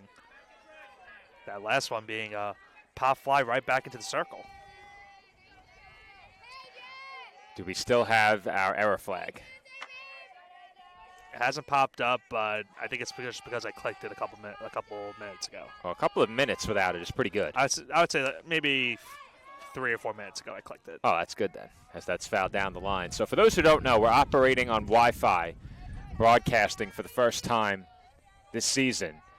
And typically we are okay until we've been streaming for a couple of hours. Then it starts to get a bit choppy. And have you checked the Slack thread? Give that a look. They would let us know if something's off. I have. I'm Oh, sorry. okay. Ruth sets down Pokropinski on I strikes. have been checking that. You're And right. that will do it for the road 6th inning. Kennedy Ruth going strong after a rocky start, and her team still leads it by 3. Our score, the Dolphins 9 and the Griffins 6. CSI looking for some insurance when we come back.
And we are back for the home 6th inning as Presley Bourne lines a base hit into left field. And that will get the Dolphins off to a good start in their bid for some insurance here in the 6th. Well, I mentioned the last half inning, a first pitch, first out is a pitcher's best friend, but a pitcher's non-best friend is a first pitch base hit for the opposing team, as Bourne is on with a leadoff single. And my best friend is the replay coordinator, Nicholas Pavone. Thank you. Or, I'm sorry, thank you. I haven't done that in a while. Should have been with the Gracias. Gracias. He got cursed last night. He did. He did. That's the first pitch to Gianna Now, Lopez. now we're opening up a different lore, which is wrestling at this point. Well, I don't think we'll have quite the wrestling fan No. contingent tuning into the softball game, so No. we'll stop right here. Yeah, we'll stop. Lopez 1 for 3 with a strikeout. Bourne on to lead off the home 6th inning, a threat to run over at first base. Our colleague Dave Bizzuto loves when you talk about wrestling. Chance for 2 here if they hurry, but that one's thrown away, and Lopez will stay put at first. So Bourne out at second, 1 gone in the home 6th, and Bridget Motley will be the batter. Coming up again here now with 1 gone in the inning. And you mentioned it last half inning, Joe. Dolphins looking for some insurance runs in this game. They lead by 3 runs, 9-6. I wanted to also take a look at the pitch tally for Kennedy Roos. She's at 104 pitches in this game going into the next half inning. So we've seen her go over that threshold. I don't know. I think there's no doubt she's coming back. Yeah, I think so too. No doubt. She went over that, if I'm not mistaken, by a wide margin in 2 combined outings against the Uville, right? I think the last game of the season she had to, and then she pitched the second game too. She pitched the latter half of that game. Right. And it just seemed she ran out of gas late. She logged a lot of innings last year, a lot of innings 2 years ago. But I say it all the time, Nick, it's not as much about the innings as it is pitches under duress in high-pressure situations with the bases loaded, with a couple of runners on, pitches in a 1-run game. Those are the pitches that really begin to add up. I think when you have a 3-run lead and you're cruising as she has been now for 4 innings, those pitches weigh a bit less heavily, those innings, not necessarily as taxing. 2-1 the count on Bridget Motley. Lopez, the runner at first, was taking off as that's blooped out to shallow right. And it is caught on the move by Maw for the second out. Well, I didn't mention this earlier in the game, but something that's been a factor for a couple of the plays out in the outfield has definitely been the sun. The sun is glaring out over in right center field for the majority of this game, and that's definitely created a problem for some of the plays out in the outfield here today. But a nice job out there in right to record that out, making now 2 gone here in the 6th. That will bring up Olivia Warner. She's 3 for 3 with 2 runs batted in. And she hits one out to deep right field. Long run for Maughan. She won't get there. It 1 hops the fence. In to score is Lopez. And Olivia Warner has her 4th base hit and 3rd RBI of this game as the Dolphins go in front 10-6. Well, wouldn't you like that out of your cleanup hitter, Joe? 4 for 4 on the day. Another extra base hit, her 3rd of this game. And once again, she does it on the first pitch of the at-bat, not hesitating whatsoever to make a big impact in this game. The Dolphins now lead it 10-6 as they get their first run since the 2nd inning. It's been a while, Joe, since we've seen a run been put on the board. But CSI gets a big insurance run right there. Well, clean up, Warner certainly has in this game. Whenever she's come up with a runner on base, she's managed to chase her home. And Angie Guerrero will be the pinch runner over at second base for Warner here with 2 outs. And Madeline Paul coming to the plate. The catcher, number 10, Madeline Paul. That's the 2nd run allowed by Baker. Gave up 1 upon entering the game. Had not allowed a run since that 2nd inning when she came in. As she gets ahead of Paul, 0-1. You get the sense, Joe, this is a big out right here for Chestnut Hill. Already now down 4 runs now after that last RBI. They can't afford it to go even further than that. Count even at 1 on the Dolphins catcher. This next pitch will be number 61 for Baker.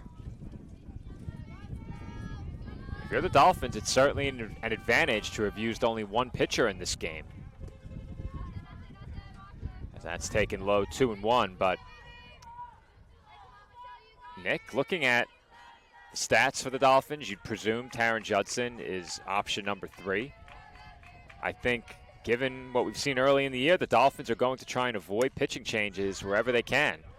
And even though it was a tough start, you have to give Kennedy Ruth a lot of credit for making it through 6. And as we said before, she's likely coming out for a 7th inning. Yeah, you have to think at this point, Joe, especially considering the fact that she's thrown 4 straight shutout innings after giving up those runs to start off the game.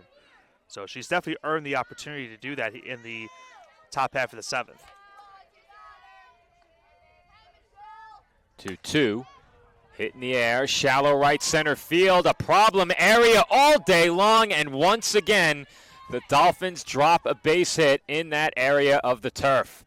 It's an RBI single for Madeline Paul, Guerrero in to score, and the Dolphins lead it 11-6. Well, you mentioned it's been a problem area all day for the Griffins. Another base hit into that shallow right center field, and it leads to another RBI hit for the Dolphins. They now go up by 5 runs in this game. At one point, we're down 4. They now are up 5. Into pinch run for the Dolphins, number 11, Emily Riley. I think we had a mid-sentence microphone failure there. Was that him laughing? That was the dugout, Nick. Okay. That was the dugout. Okay. I hope. I don't think it was. As that's hit pretty well to left center, and that falls in the gap. The throw goes to third. It's offline into the Dolphins' fencing in front of the dugout. That allows Abby Morris to move up to second. I think they'll credit her with a single. And the Dolphins now have 2 in scoring position with 2 outs.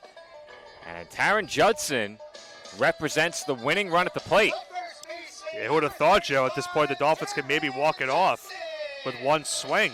I mentioned earlier, in Game 2 of the doubleheader last year they played, the Dolphins walked it off on a walk-off hit via the mercy rule, or the run rule, I should say, in the 6th inning. So it could be deja vu once again. Well, we've said it already. Judson has homered this season. And a long ball here would end it. Dolphins in front by 5, 2 on, 2 outs. And CSI looking for some more insurance or perhaps one big game-winning swing. And the 0-1 is dribbled to short on a half swing. And they throw Judson out at first to retire the side. Dolphins will settle for a pair in the 6th. They now lead it by 5. Our score headed to the 7th. CSI 11, Chestnut Hill 6. And I'm taking a look toward the CSI dugout, Nick, to see if Kennedy Ruth is headed back in. And indeed, it appears she is. She goes for the complete game when we come back.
Madison Band will lead off for the Griffins in the 7th inning. Her team trailing 11-6.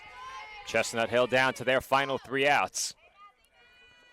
Dolphins have scored the last 7 runs in this game. They lead it 11-6. And Band quickly falls behind 0-1. As you mentioned, Kennedy Ruth coming out for the complete game opportunity here in this 7th inning. Got a complete game shutout the first time these two teams played last year, and now has a chance for a complete game this time around, the first time they play this season. Well, Nick, I have to admit it was a bit of oversight on my part not to have my chair. These chairs, these benches with no back, not doing it for me. Bit of a tangent, but yeah, it's not working. Yeah. We need better chairs. Band 1 for 2 with a couple of RBIs. She's walked and struck out as well behind here 0-2. She fouls back another. You hear that reverberation through the metal column? Do we think Calabrese flinched? I'll have to ask him. Joe, did you flinch? He says no. Replay says yes. Ooh, the replay says he's a liar. Replay meaning that he's right. Oh, okay. I should have clarified that. The replay says he did not flinch. He did not flinch. All right, well, that is incredibly misleading. Yeah, I should have clarified and worded it better. Yeah. He did not flinch. I agree. 0-2 remains the count on Band. That would have been really funny if he did, though, after he said no. And Band takes high, 1-2.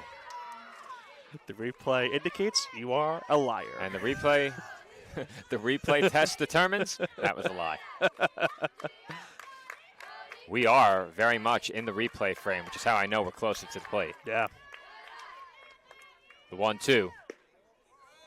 I almost feel like I'm bordering on too close, Nick. Could be. 2-2, the count on Band. Get an up close and personal view of the Dolphins softball team this season. 2-2. Hit sharply through the left side for a base hit. Good attempt by Carey on the dive, but she could not get there. And the Griffins have the leadoff batter on in the 7th. Well, we saw early in this, a couple times in this game, I should say, Joe, where Ruth would go to that off-speed pitch. She went back to it on that one, and Band, for her sake, was waiting on that one and made good contact with it and just got it past the diving shortstop to get things started for the Griffins here in the top 7th. It looks like we'll have a change of coming as well. There'll be a pinch runner. So I just got word from Dave that he's headed down. Dave Pizzuto, of course, working in the communications office here at CSI, my former office mate. Well, let's make sure we don't talk about wrestling when he gets here. Technically, Dave is now 3 office mates ago. We had Dave, had Marquise, then we had just Kelly, and now we have Kelly and Sam, as I've been booted out of my main desk to the corner desk up against the wall. I was happy to move, though. I was happy to move. You make it work. I do more than make it work. I'm living. 0-1. The count here on Michaela Pingelli. You know what would have been really funny? You know how you have the foul ball from Yankee Stadium? Oh. Imagine you just kept that for yourself. I should have. We could have all signed that, You too. could have signed it. Steph's looking at us like these guys. Oh, his Cowboys mic was on. Oh. That's even worse. That's worse. As Carey knocks down that ball in the hole, but once again, the Dolphins will have no play on the infield. Pingelli with the infield single has put 2 on for Chestnut Hill, and nobody out here in the 7th. Great chance here for Chestnut Hill. Still nobody out in the inning, as you mentioned, Joe, and this is a dangerous spot where another base hit can maybe bring home a run or two, can make it a 3-run game, and could give the Griffins a chance to bring the tie run to the plate in just a couple of bats.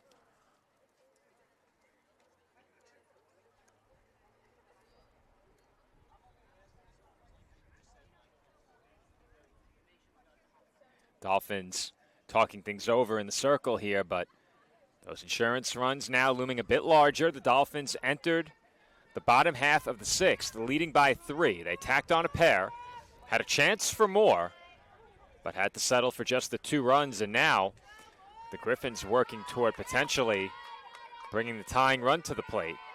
They'd still need a couple more base runners. Moira Maw at the plate fouls that one straight back. 0-1. Nick, you can replay that all day long. Stone cold, no flinch. They would say stone cold take, which we have said it a lot of times.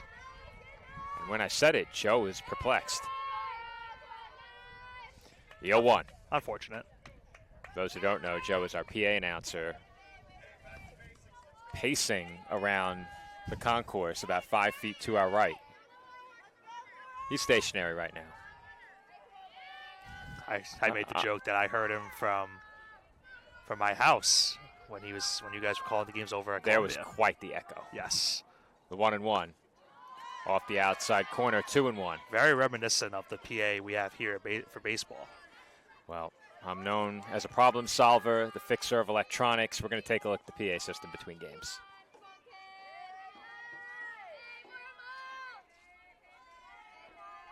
The 2-1. Fouled off of the umpire, I believe, and he took that one like a champ. He didn't flinch. He did not. Unflappable. Couldn't even tell he got hit. He doesn't skip arm day.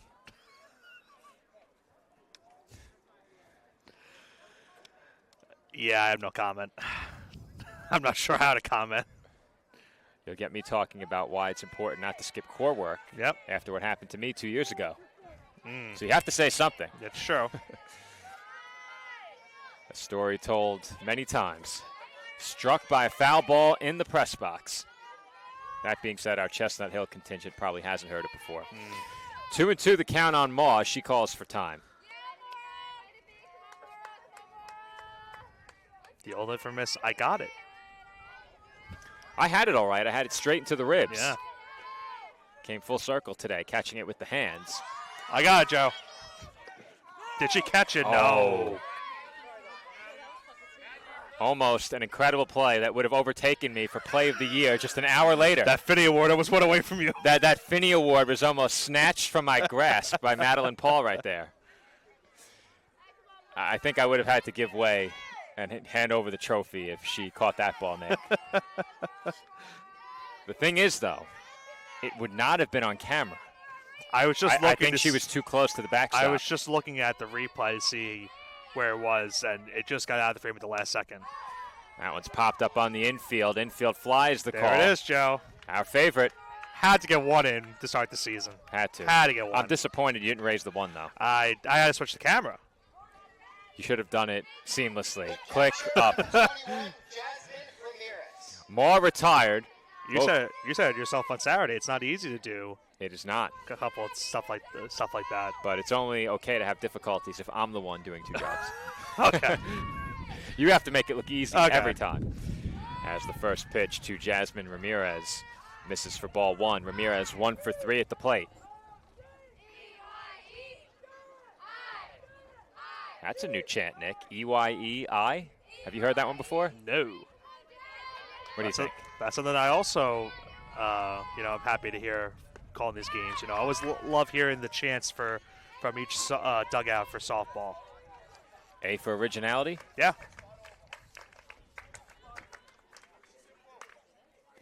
2-0 the count on Ramirez.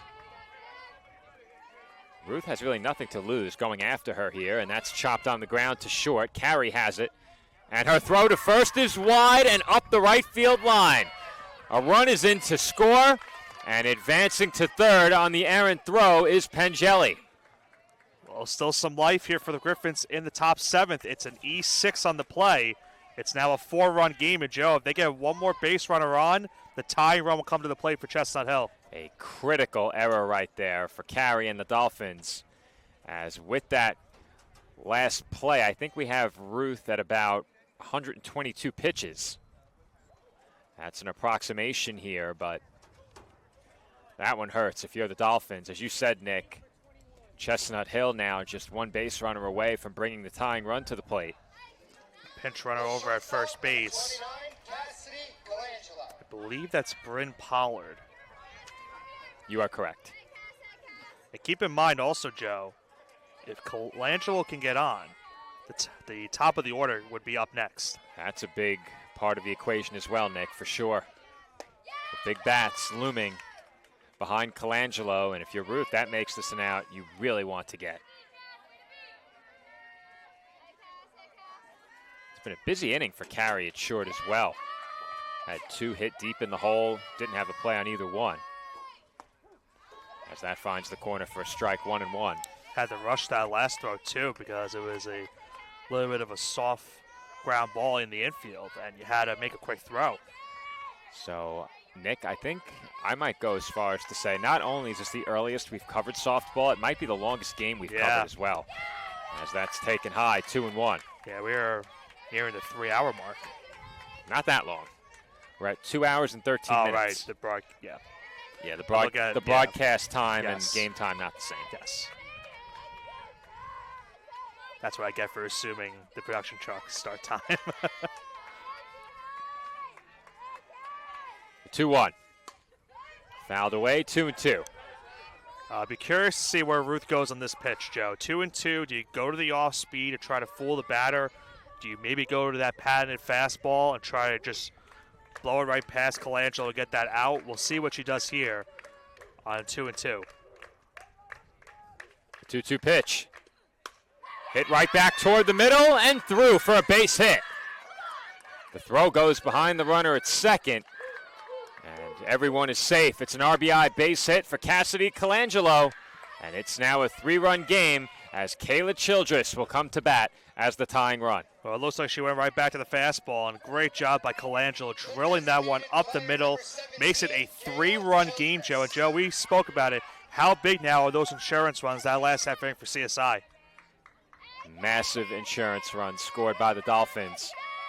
And they could end up in a spot where they needed every single one of them. Childress 2 for 4 and make it 3 for 5. That's a base hit through the hole. It was bobbled initially by O'Neal, who lost her footing, and the throw comes in time to limit the damage to 1.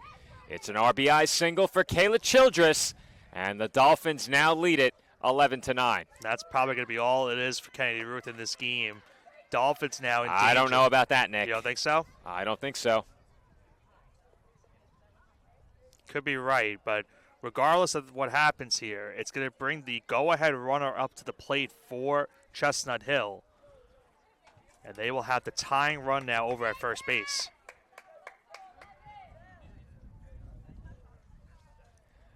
The conference at the circle continues for the Dolphins here. Ruth is going to remain in the game. And, Nick, I think when you're a team that comes in with 2 arms that are predominantly your rotation, you are going to have a very, very long leash, especially for your ace. And Ruth is going to remain in the game. She's allowed 9 runs, just 3 of those earned on 13 base hits. 4 walks, 5 strikeouts, and Pearl McKay takes a strike, 0-1.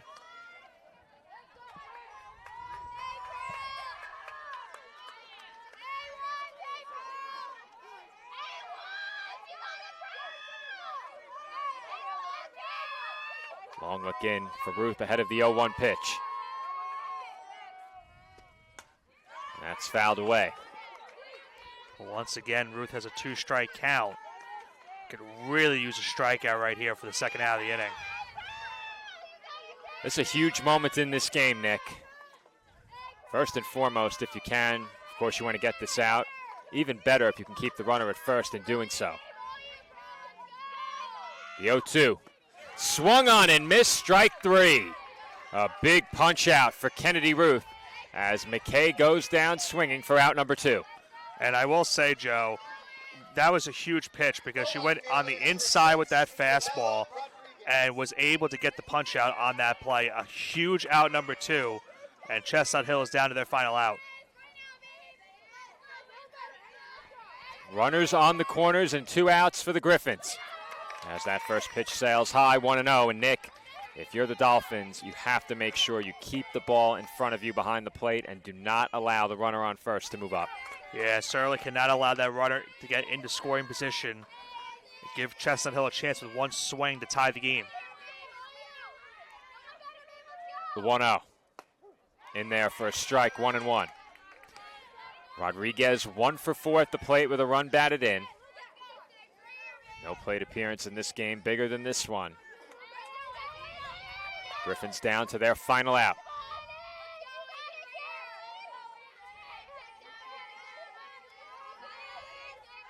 The 1-1. Up and away, 2-1.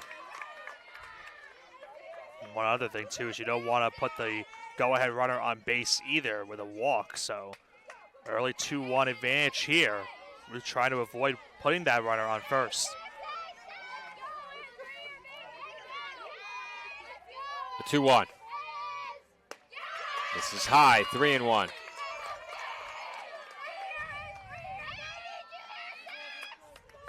Three-ball count on the Griffins left fielder Rodriguez. A walk would load the bases and move the tying run into scoring position, putting the winning run on first. And Ruth misses outside for ball 4. Tying run now goes to scoring position, and the go-ahead runner now on first base for the Griffins, Joe. Bases loaded, 2 outs, 2-run game. We still have 1 more game to go. This could be a tough one to top after the way this game's been. We are closing in on the 2-hour and 20-minute mark. The Griffins are closing in on tying this game. The Dolphins 1 out away from their 2nd win of the year. Jen Pokrapinski, cleanup hitter for Chestnut Hill, takes ball 1. Pokrapinski 1 for 2 with a walk, a strikeout, and an RBI. If there's anyone that you would want up in this spot, if you're the Griffins, it's her. Can't ask for more than your cleanup hitter at the plate with the bases loaded in your last turn at bat, as that pitch is in for a strike, 1-1.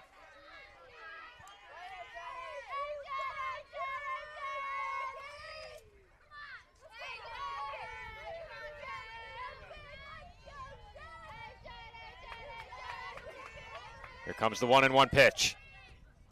Popped up on the infield. Who's got it? Ruth is there, and she makes the catch to end the ball game. The Dolphins survive a late scare in the top half of the 7th inning. The Griffins put the go-ahead run on base, but Kennedy Ruth is able to leave them loaded, and she earns the complete game shutout as the Dolphins win 11-9. It's not a shutout, Joe. It's a complete game. Complete game. Complete game victory. There you go. Close enough. Close enough. Close enough. It's been that kind of day. It has been that kind of day. We still have one more game to go, Joe. Oh, boy. But nonetheless, a big sigh of relief for the Dolphins in that last half inning. They were down 4 runs to start this game. We're then down 6-4 going into the second inning. 5 runs in that second. They added another big 2 runs in the 6th inning, and those effectively were the biggest game-changing runs of this game. They hold on 11-9 the final. It wasn't the prettiest of games for this Dolphins team, but they got the job done. A great day at the plate for this Dolphins offense. And how about Olivia Warner on the day? 4-for-4 performance, a big couple of extra base hits, and her last RBI was the difference maker in this matchup. Huge game for Warner and a gutsy effort in the circle for Kennedy Ruth. The Dolphins' final line, 11 runs on 15 hits, 2 errors. And for Chestnut Hill, they score 9 runs on 13 hits, also committing 2 errors. We are going to throw up our white screen and turn off our audio in between Game 1 and Game 2, doing our best not to use any extra bandwidth with the static image on the screen. When Nick and I come back, Game 2 between the Dolphins and Griffins gets underway from the CSI Softball Complex. Once again, our final score here in Game 1, the Dolphins 11 and the Griffins 9.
Live from the CSI Softball Complex on the campus of the College of Staten Island, CSI Sportsnet welcomes you back into NCAA Division II softball coverage, streaming exclusively on Flow College.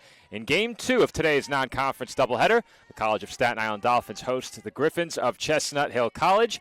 It was an 11-9 win for the Dolphins in Game 1, and Game 2 begins with a grounder to shortstop, handled cleanly, and the throw to first is in time to retire Kayla Childress for the first out of the game. Rest of the lineup for the Griffins. Childress leading things off, just retired on the 6-3 putout. Batting second, Haley Kober. Batting third is Isabella Rodriguez. In the cleanup spot is Jen Pokrapinski.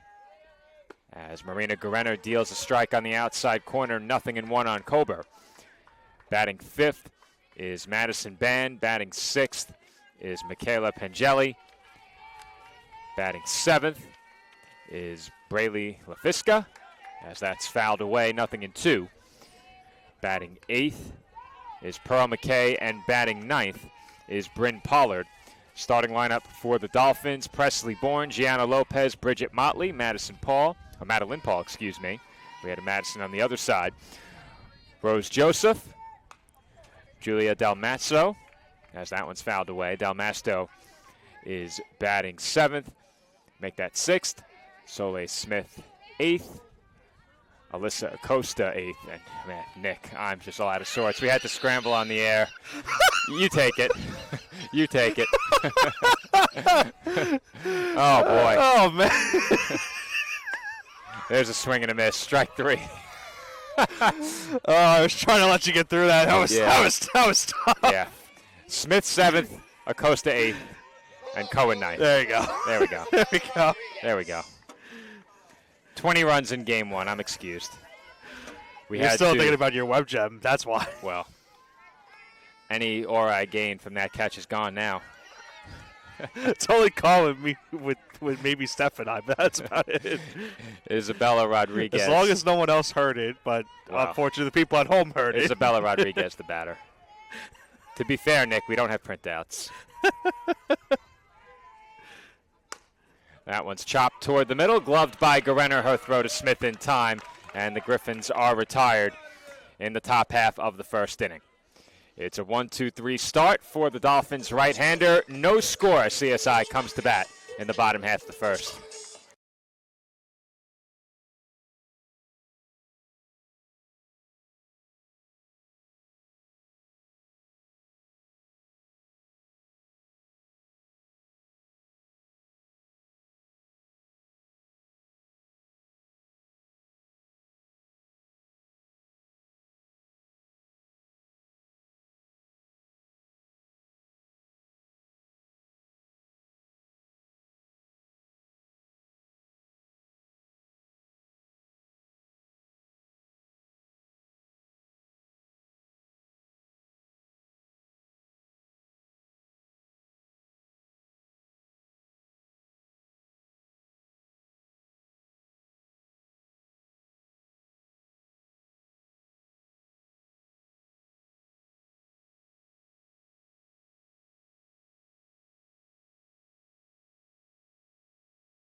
And we are back for the bottom half of the first inning. And, Nick, I'm going to give that Dolphins lineup another shot. 1 through 9. You got it this time. Bourne, Lopez, Motley, Paul, Joseph, Del Masto, Smith, Acosta, Cohen, and Guerenner in the circle.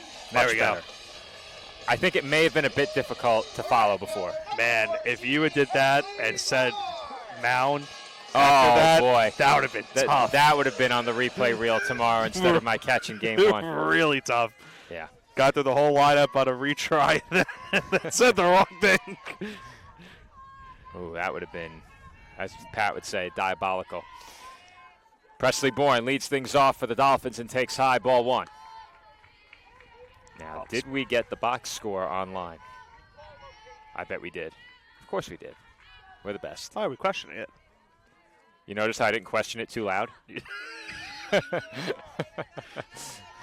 Didn't want any unwanted ears to hear me. Is the unwanted ears to my left? Other way. Oh, to your right. Your other left.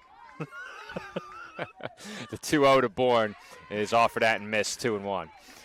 Bourne in the first game went 2 for 4 of the runs scored in an RBI. Dolphins 1 through 4 in the lineup were 9 for 16. 6 runs scored and 6 batted in as Bourne sees the count even up 2-2. About 15 hits for the Dolphins in that first game, Joe. A really impressive offensive showing from CSI. 11 runs on the board and a big win for them in game 1. As there's another punch out as the first out of the inning in the bottom half of the first. And I think, this is a big opportunity for CSI, a chance for them to go to 500 on the season if they can get the victory here in game number 2 and get the sweep of this doubleheader. Good start in the circle for Belle Tetrault. We'll get you her numbers momentarily. Chestnut Hill right-hander comes in with a record of 2-0 in 2 starts. She does have a complete game. 12 innings pitched, 5 hits, 2 runs, both earned. 5 walks, 8 strikeouts, 41 opposing batters hitting 122. She has posted a .83 whip and a 1.17 ERA. Impressive numbers so far.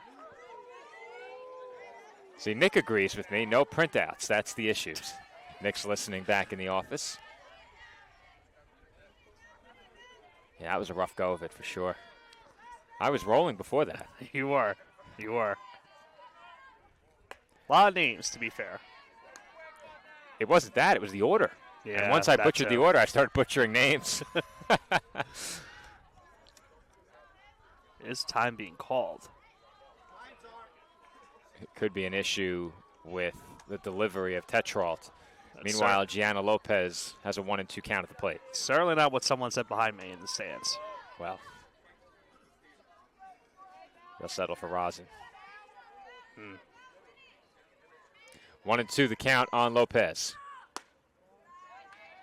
And Tetrault seemed to put a lot into that one, Nick. You could hear it. You could hear it. Has she made a noise audible like that on every pitch? Because I haven't noticed. I haven't noticed it either. Yeah, we have the headsets on, a bit tougher to make that out sometimes. And that is skied a mile high into the roadway. Oh, no. Watch out. Beware. Oh, the audience behind us certainly making sure. I'm already down one vehicle. You're down a vehicle. Yeah, let's not have something else happen. 2-2. Hit out towards center. And that ball died in medium deep center field. There to make the catch on the move was Pengelli, and there were 2 gone in the inning. Well, I'm sorry, and that also for Chestnut Hill, they're making sure that maybe that right center field spot doesn't happen as well in this game. We saw a lot in game 1. The Dolphins had, I think, 4 or 5 hits that hit into right center field that led to a couple of RBI hits in that first game. So they're hoping that it doesn't happen again here in game number 2. Bridget Motley, the batter. And she takes low, ball 1.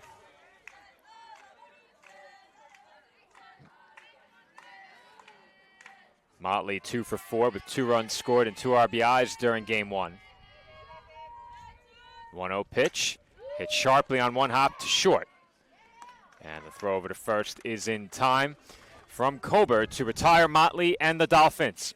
CSI goes down 1-2-3 in the home half of inning number 1. We have no score headed to the second.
Top half of the second inning about to get underway from the CSI softball complex. No score between the Dolphins and the Griffins. Marina Guerrero returns to the mound for CSI, and I did it, Nick. I said mound. You could have gotten away with that. I didn't even hear you say it. I know I could have gotten away with it. I could tell by your reaction. As soon as the word came out of my mouth. I didn't even hear you say it. All right, so that's the first one this season. I'll put $1 in the jar. Where's the jar been? In my desk. Okay. I've been taking $1 out of each of your paychecks each time. Oh, okay. 1 ball and 1 strike the count on Jen Pokropinski. I'm trying to remember the last time I said it. It's been a long time since I said it. I'm hoping that's the same case for me, but I couldn't even tell you. Shame on me, Nick. This has been about the roughest inning plus I've had in a long time. The game just started. I know. It was all downhill after that catch. You know what? I'll blame it on the allergies. How about that? You know, they were getting to me during that first game. But it was all downhill after my catch. I got a big head. And that's talking to the guy with the biggest head on the crew, as that's bounced to second, and the throw to first is in time to retire Pokropinski. Size 8 hat. Yeah, size 8 hat is a dome. Dome. I mean, with the long hair, I'm maybe 7 5/8. Yeah. I have to remind myself. I do have a hat that I think would fit you. It doesn't fit my head. I have to give it to you. Well, if it fits me, I think it definitely fits isn't you. fitting you. No, it doesn't. I have an extra one. I have right. to remind myself to bring it. Maybe I'll bring it Saturday if I Sounds remember. good. St. John's? It's a Yankee hat. Yankee hat. It's a Yankee hat. Very nice. Can wear it for one of our future Yankee games this season. Well, we're going to a game soon. Madison Band, the batter, ahead 1-0. Another quick out for Guerrero to begin the second, as that skips in 2-0. Could be interesting. What's the crew we're going to have this season? It's going to be... Well, I think the best thing to do is to wait until I have my 3-row vehicle, and then we That's do true. it. That's true. But I'm assuming we'd have a crew of probably 5 or 6 of us. But if with the third row, we can get 7. That's true. 2-1 the count on Band now. In a perfect world, we'll have the new car by the time baseball conference champs wrap up the weekend of May 9th. That's the goal. So rental for 2 months, and then new vehicle when the season's over. Hopefully we get those baseball games in now, because knowing the way the MLB is going currently right now, the maybe impending lockout next season, you might want to get these in now before it potentially happens. 3-1 the count on Band. And she chops one to the right side. Smith has it on the backhand, and she will step on the first base bag for out number 2. Nice job by Smith over there at first base for the second out of the inning. And the ball is returned to the circle.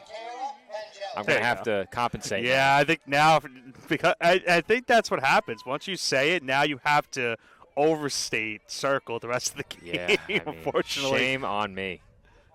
It's a good thing Dave wasn't here when I said that. He was here in between games, but that would have been a mess. Do you think he would have caught it immediately, said something? If he was standing over the shoulder, he might have. Michaela Pengelli, the batter here with the bases empty. And she takes the 1-0 pitch for a strike, 1-1. The question is, would he have alerted me to my mistake while I had the headset on or during the break? During break. I think he would have done it like this in the air to show me the Maybe, circle. yeah. But that could be tough, because would you understand that reference? And that one is lined softly to short, where it is caught to end the inning. Carey right there waiting for the soft line drive, and once again the Griffins go down 1-2-3 in the road second inning. Dolphins come to bat with no score after this break.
Dolphins come to bat in the home second inning with no score. 4, 5, and 6 due up for CSI.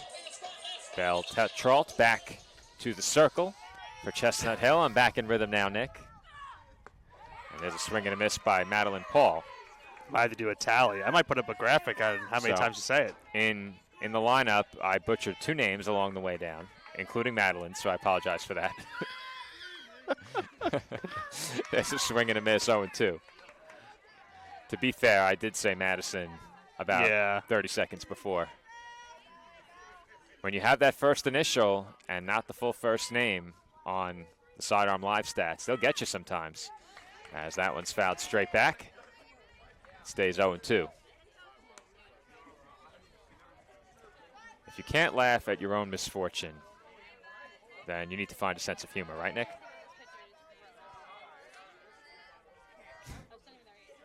Nick's puzzled as that swung on and missed. I was a bit, but that was a good pitch right there on the outside. Good setup right there. And how about the start to the game, Joe, for both pitchers? As Dolphins are retired once again. That strikeout was the second for Tetrault. Rose Joseph, the batter, takes low ball 1. Gorenner also with a strikeout in 2 scoreless innings on the other side for CSI. This is the first at-bat of the day for Joseph. She did not start game 1. That's taken up and away, 2-0. Paul got the start behind the plate in the early game. She's the designated player here in game 2. Joseph gets the start behind the plate in this second game. And the 2-0 is hit softly toward the middle as Joseph lost her footing in the batter's box, and the throw easily beats her over to first base. Usually you see that and you assume the ball hit off the toe of the batter, but not so there. Yeah, it looked like maybe she tripped over the bat on the way. I'm not entirely sure. Julia Del Masto, the batter now.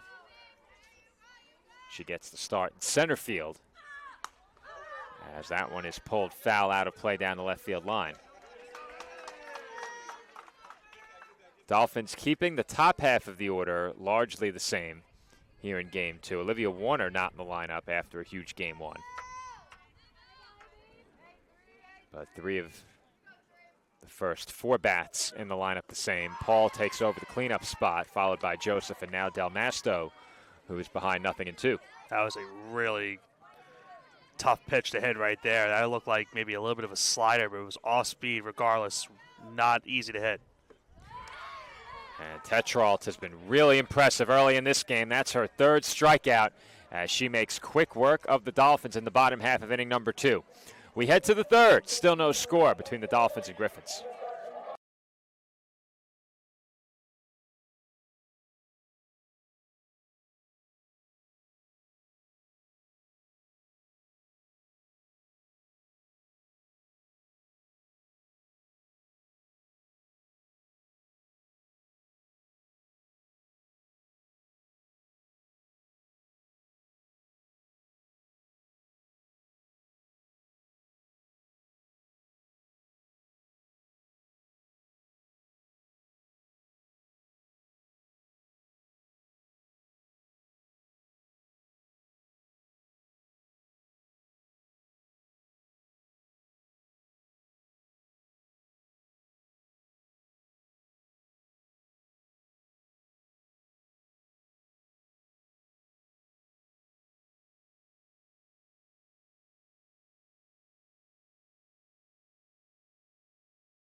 Top half of the 3rd inning about to get underway, and Nick, maybe the person who prepared the pregame notes, knew what he was doing ahead of game 1. He was just a game early. Just a game early. It's a pitcher's duel early here in game 2. No score between the Dolphins and Griffins. Braylee LaFisca at the plate here, and she's quickly behind 0-1. Well, for Jinx Platinum, now we're hoping that sentiment doesn't go away after you mentioned the potential pitchers duel. After the first 2 innings have been pretty seamless for these 2 starters. It's been a strong start for both pitchers. Already 3 strikeouts for Tetrault. She's been dominant through the first couple of innings. Gorenner has traded zeros with her through the first 12 outs as that's taken up and away 1-2.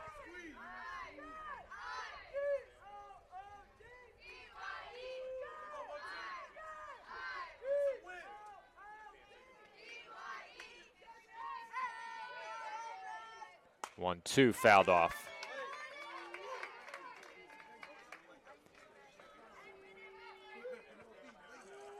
LaFisca did not play in game 1.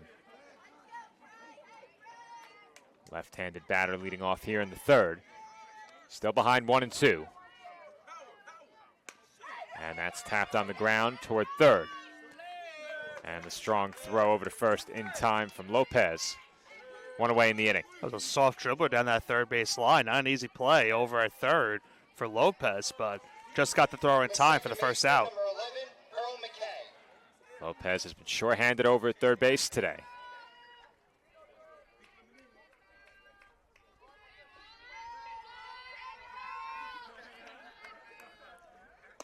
And that pitch is swung on and missed. 0-1 the count on Pearl McKay. Fanatics loving the fastball right now. It's been really tough to hit right now for the Griffins. Fanatics having a good time in the stands right now. The 0-1 to McKay is chopped foul. Well, they're having a blast every time the ball is hit towards Soleil Smith over at first base. Does have a very cheerable first name. And I think a big part of that is the traditional Olay chant that That's true. you have when the Mets had Jose Reyes. Now I'm aging myself, but the Jose chant. As McKay goes down swinging, and Guerrero has her second strikeout. It's tough to say aging yourself because it's the same thing for me. That was during my childhood and stuff, watching Jose Reyes. Obviously not a Mets fan, but watching guys like him, and obviously for a Yankee fan like myself, watching guys like Jeter and all that, it's good to see stuff like that. But you're right, like the old late chance for Jose Reyes during that time period for the Metropolitans. At the plate here, Bryn Pollard. Pollard came on in pinch running duty late in game one. After a first pitch foul ball, she's behind 0-1. Pitch on the way, and there's another swing and miss.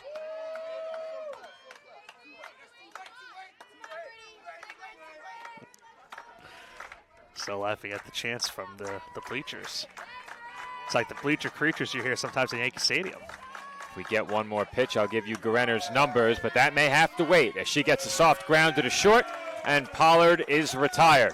The Griffins go down 1-2-3 here in the third, and Nick, perhaps I did know what I was talking about when I took down our pregame notes. Maybe. 2.5 scoreless from the CSI softball complex here in game two.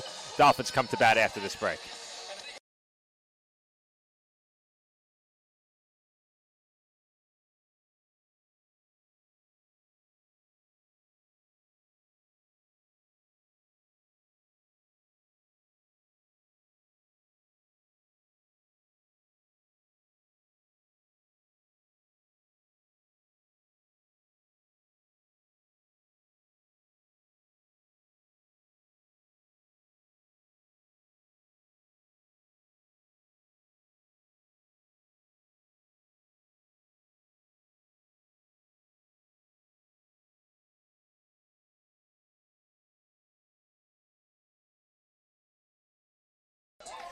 Joe Foreman and Nicholas Bavona back with you from the CSI softball complex, where there is no score between the Dolphins and Griffins.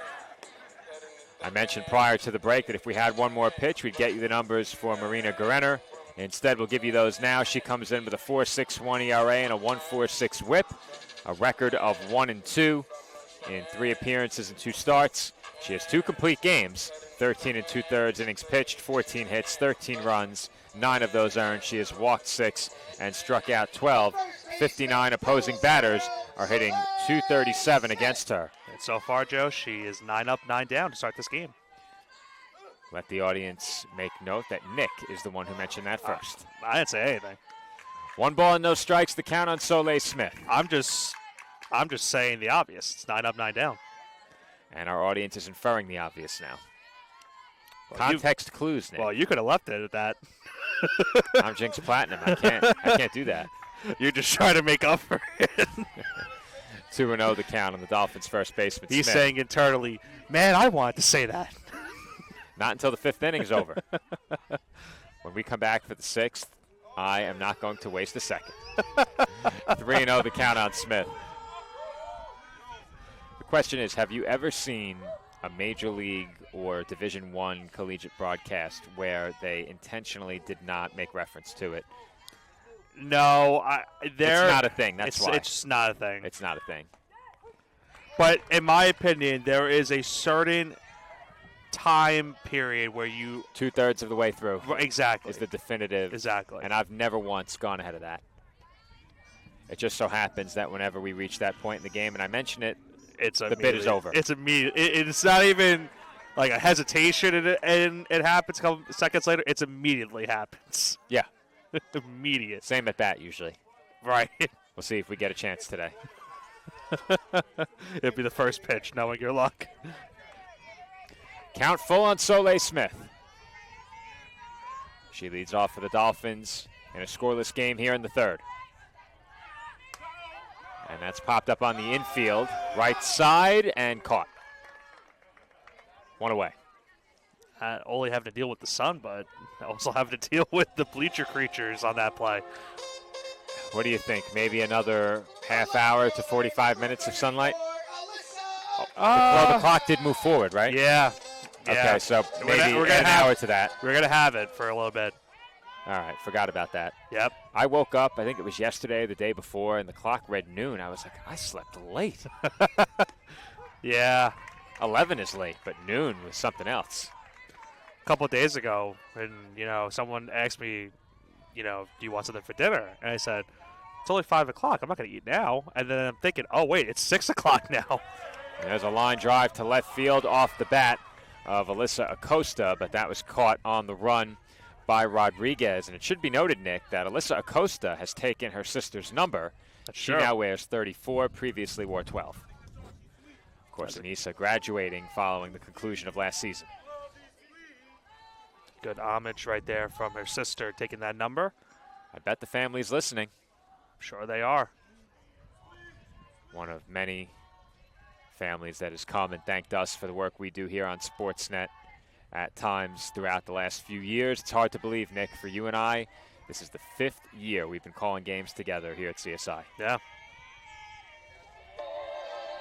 Time does fly, they usually say that. It really does. I didn't have any gray hair when you met me, did I? Hardly.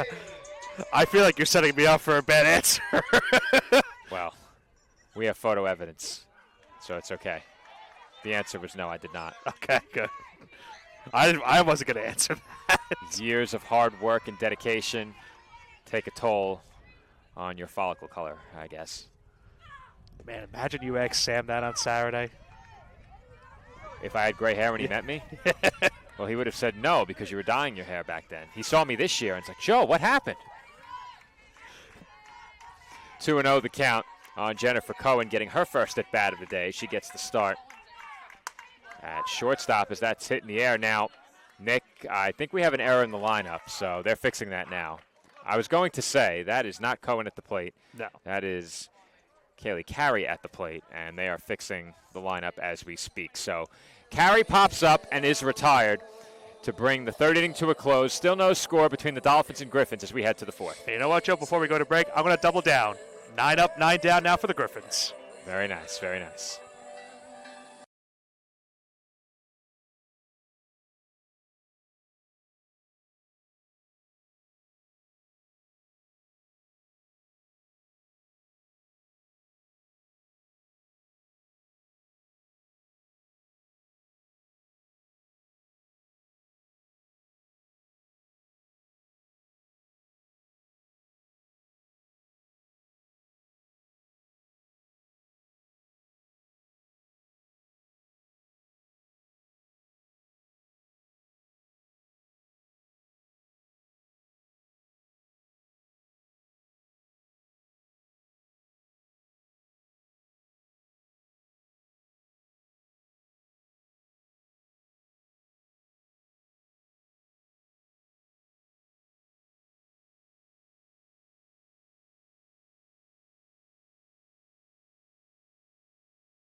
Kayla Childress will be the batter to lead things off for the Griffins here in the fourth inning. And the first pitch she sees is fouled away. Oh, my goodness. What is that car doing? Almost getting hit in the windshield with a foul ball. Got to get away from that. There's really nothing you can do. You're on the roadway. The foul ball is coming. You just cringe and hope for the best. But that was awfully close. I'm not sure cringing and hope for the best is the best. You can't get out of the way unless you drive into oncoming traffic. You're right. You're right. The 0-1 to Childress is grounded just foul. Well, Joe, we also made note that it is not Cohen at short. Well, we figured that out mid-at-bat, but Yes. once I looked up and saw Kaylee Carey running, it was obvious there was an error in the lineup. Just trying to make you look bad today, huh? Well, They said, Foreman caught a foul ball last game. I'll show him. yeah. I made myself look bad enough during the Dolphins lineup. Can't count from 1 to 9 without repeating 8 twice and butchering 2 names as there's a strikeout looking for Gerenner. I know you and Sam had a very delayed strike 3 call on Saturday. Was that a – what would you describe that strike 3 call? How in terms of delayness? Well, I would think it's one that was expected to be taken for granted. I think that's when you get the delay. Okay. Because that was a late call. Haley Kober, the batter, swings and misses nothing in 1. Gerenner now with 3 strikeouts. Entering this at bat, she had thrown 35 pitches. That last one, number 36. The 0-1. Up and away, 1 ball and 1 strike.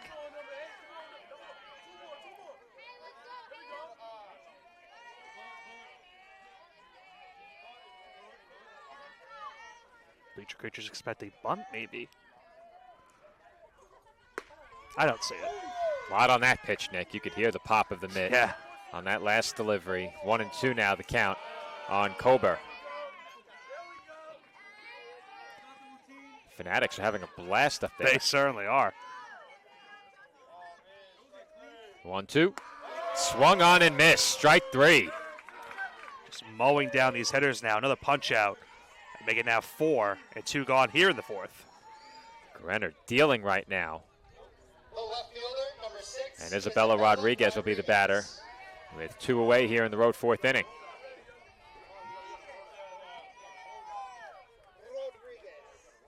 Why did he say that off? He's competing with Anthony, Nick. I guess so. Public address announcer Joe Calabrese practicing the rolling of his R's. Not a skill I'm capable of. Won't try it. I believe, if not mistaken, Anthony would have made his PA debut last Saturday had the games not been canceled. Correct. I don't think he that one. called the game last year, softball. He did PA not do was. PA for Yeah. either a baseball or a softball game. Yeah. It's because we have such a great crew of announcers and Of course. statisticians. You only need one statistician Right. at baseball and softball. Yeah. So once you're in that position, it becomes much easier as both of our basketball statisticians are PA announcers. I remember a time where Louis Matrone didn't like doing PA, and then he got into it. I said, I would have never known you liked doing this. You found exactly what Steph just said. He found his true calling. Lou's just a jack of all trades. Yeah. Except broadcasting, apparently. He likes to be third headset and do color commentary. Ooh. The question is, does he remember? I know Andrew Rotundo remembers. Yes, he does. I'm sure he does. 2-1 the count. That's taken up and away, 3-1. Rodriguez is going to be the first base runner of this game.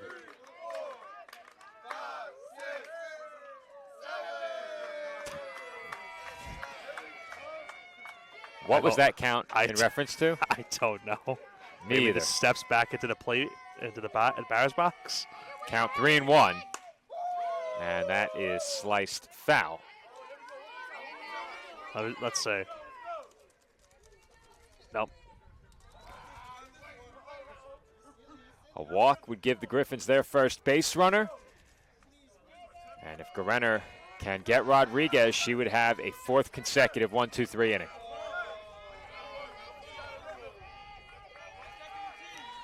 Expecting fastball here, Joe. Payoff pitch on the way. Not quite. First base runner of the game for either team. Rodriguez on with the walk. And with 2 away in the inning, Jen Park-Rapinski, who made the final out in game 1, will come to the plate. Had a great opportunity in that first game with bases loaded and 2 outs. With their team down 2. But a pop up towards the circle. Award the Dolphins a close 11-9 victory. And how important were those insurance runs, Nick? Those were the difference. Were it not for the runs they scored, We might be still playing that game. we might still be going. You're right, especially if these two pitchers took over. Yeah. Dolphins thought perhaps Rodriguez might take off. She did not. And Pokropinski is now ahead 2-0. Well, after losing that last at bat and giving up the walk, you want to make sure you don't give up a second straight walk and give an RBI opportunity with the runner in scoring position. 2-0. And that is off the glove of Joseph and to the backstop. Taking second. Here's the runner over at first. And that was Rodriguez. So now the question becomes, here at 3-0, do you let the runner go to first base on the spot? You don't have to necessarily. I would definitely pitch carefully. Especially when it's the cleanup hitter, but we'll see what they do. Yeah, I'd pitch carefully here. No need to be ultra aggressive on 3-0. The base is open. Dangerous hitter. Could be the old unintentional walk. On deck, Madison Band did come in 4 of 11. That was entering game 1. See if that updated here. And it did. Now 6 of 14. And indeed, Guerrero not aggressive there. Pokropinski draws the walk. And now Band will come to the plate with 2 on and 2 outs. First RBI opportunity for either side right here. Number 23, First and second, still 2 outs, and now Band comes up to the plate. Try to put the Griffins on the board for the first time in this second game after they struck for 4 runs to start off game 1. Band in game 1 was 2 for 3 with a walk, a run scored, and a team-leading 2 RBIs. As she goes behind here, 0-1.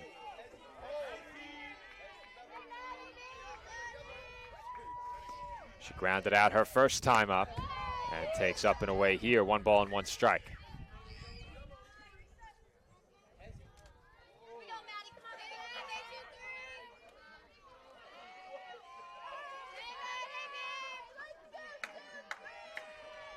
The 1-1. In on the hands, 2-1. Got some aspiring umpires behind us. Never a doubt that you're going to have at least 5 to 10 of those per game. Yeah. Sometimes they have a headset on. Yeah. As that pitch is taken low, 3-1. A walk here would load the bases and bring Michaela Pangeli to the plate. All this still coming with 2 outs in the inning. 3-1. In there for a called strike, 3-2.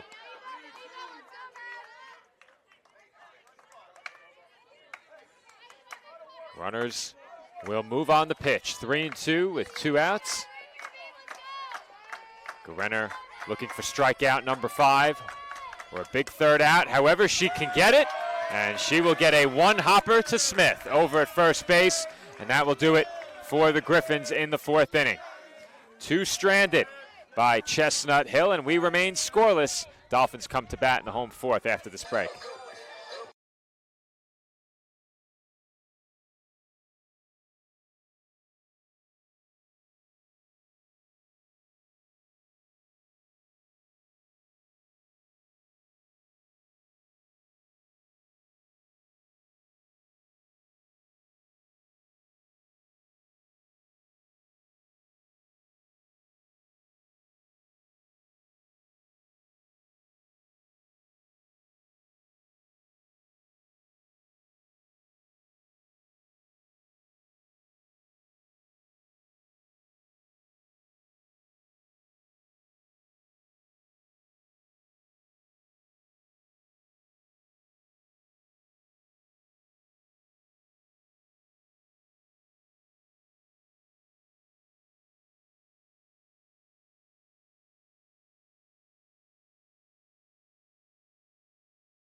Well, Nick, it appears that the battery and Presley Bourne were ready to get started with no home plate umpire. He was passing the changes along to Stephanie on stats, and I don't think anyone really noticed he wasn't there. That was a very interesting sequence right there.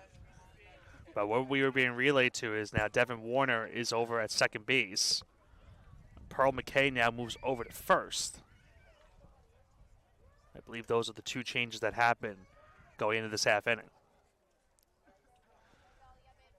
Looks like the Dolphins are confirming that as well. So we have a brief break in the action here with no score between the Dolphins and the Griffins. And Nick, the way the Griffins have pitched this season, we expected the Dolphins to have their hands full. Dolphins ace Kennedy Ruth last year pitched a complete game shutout against this Chestnut Hill squad. So far, Marina Guerrero has matched that effort in her outing here in Game 2. Yeah, certainly has shown. And that last half inning got into some trouble, but got a nice play over at first base by Smith to retire the side and keep the runner stranded. Keep this game scoreless as CSI still looks for their first base runner. That one fouled away by Bourne, 0-2. Bourne 0 for 1 with a strikeout in this second game of the afternoon. And those two walks issued by Guerrero in the previous half inning, the first two base runners for either team. Second time the umpire is not like the towel being brought up to the plate. Well, it easily comes loose. It's been in the back left pocket of the Dolphins' position players. Bourne takes down and away 1-2. I believe Lopez was the first one that was told not to bring it up. I did notice a couple of Dolphins with it. Yeah. Didn't really think about it until you just mentioned it. As that one's chopped through the left side for the first base hit of the game. Bourne on with a leadoff single. And the Dolphins are in business here in the home fourth inning. Well, Joe, that's the danger of having the infield in on that play. Because of them being in, they weren't really realistically able to make a play. And she hit it to the perfect spot of the infield, past the shortstop and the third baseman. And there's the first official hit of this game for either side. Gianna Lopez, the batter here, and we'll see how aggressive they have Bourne over at first. And you'd think, Nick, that with how starved both teams have been for base hits in this game, if you could somehow get her to second and then set up a bunt, that would be a perfect outcome if you're the Dolphins. The 1-0 pitch is low, 2-0. Good stop right there by Pollard. And you also get the sense, too, Joe, where with the way these two pitchers are pitching so far, 1 or 2 runs could realistically be it for either side. Certainly looks like that could be enough the way this game is shaping up. At the midway point, as that's hit out toward right center field, hit pretty well, and it finds the gap and rolls to the wall. The Griffins wanted play stopped. Bourne is being sent home, and she will score the game's first run. It's an RBI double and an advance on the throw for Gianna Lopez. And that puts the Dolphins on the board as CSI goes in front, 1-0. And Lopez, we mentioned it earlier in Game 1, Joe, had some great at-bats and really made some good contact in that first game. Gets a nice piece of contact right there into right center field gap. Tough diving stop, but to no avail. And Lopez gets all the way over to third base, gets the RBI hit, brings home the first run of this game, gives CSI a 1-0 lead. Well, I said it during Game 1, Nick. The ball didn't really seem to be carrying that well in the outfield during the first game. That ball just tailed away from Pengelly, and I thought off the bat she might be able to get there, but had to make a diving attempt at it, and it landed over her shoulder just shy of the warning track as that ball is fouled straight back by Motley. Count even 1 ball and 1 strike. Motley 0 for 1 at the plate. Has a golden opportunity here with a runner on third and nobody out. After retiring the first 9 Dolphins, now some trouble here in this half inning. Slow roller, foul ball. And sometimes, Nick, all you need as a hitter is a second look at a pitcher. Typically 2, maybe 3 looks is a bit better. We always say, that second or third time in the lineup is really when, if a team's having trouble getting a hit, that's when they have the best opportunity to get one. And Sam and I actually talked about this on the call over the weekend at baseball. For me, it's less about pitches and innings than it is about how many looks each hitter gets at you. I think after you've been through the order 3 times, unless you're pitching a dominant game, it's very, very rare that I'm comfortable letting a pitcher go out there for a 4th pass through the lineup. And sometimes with the shortened game at softball, if you have the depth, some coaches pull the plug after 2 passes through the order.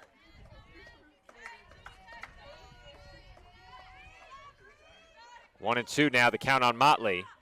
And there's a big strikeout for Tetrault as that keeps Lopez stationed over at third. And Motley was just well behind that fastball, Joe. You saw it. That was a really good outside fastball to get that out, and a huge first out right there for the Griffins.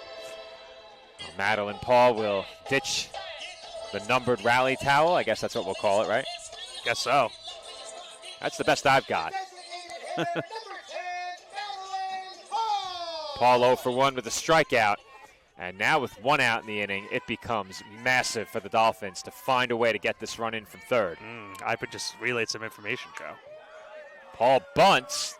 The runner stays put. The throw is high. It is bobbled. It is dropped. And in to score is Lopez. How about that sequence right there?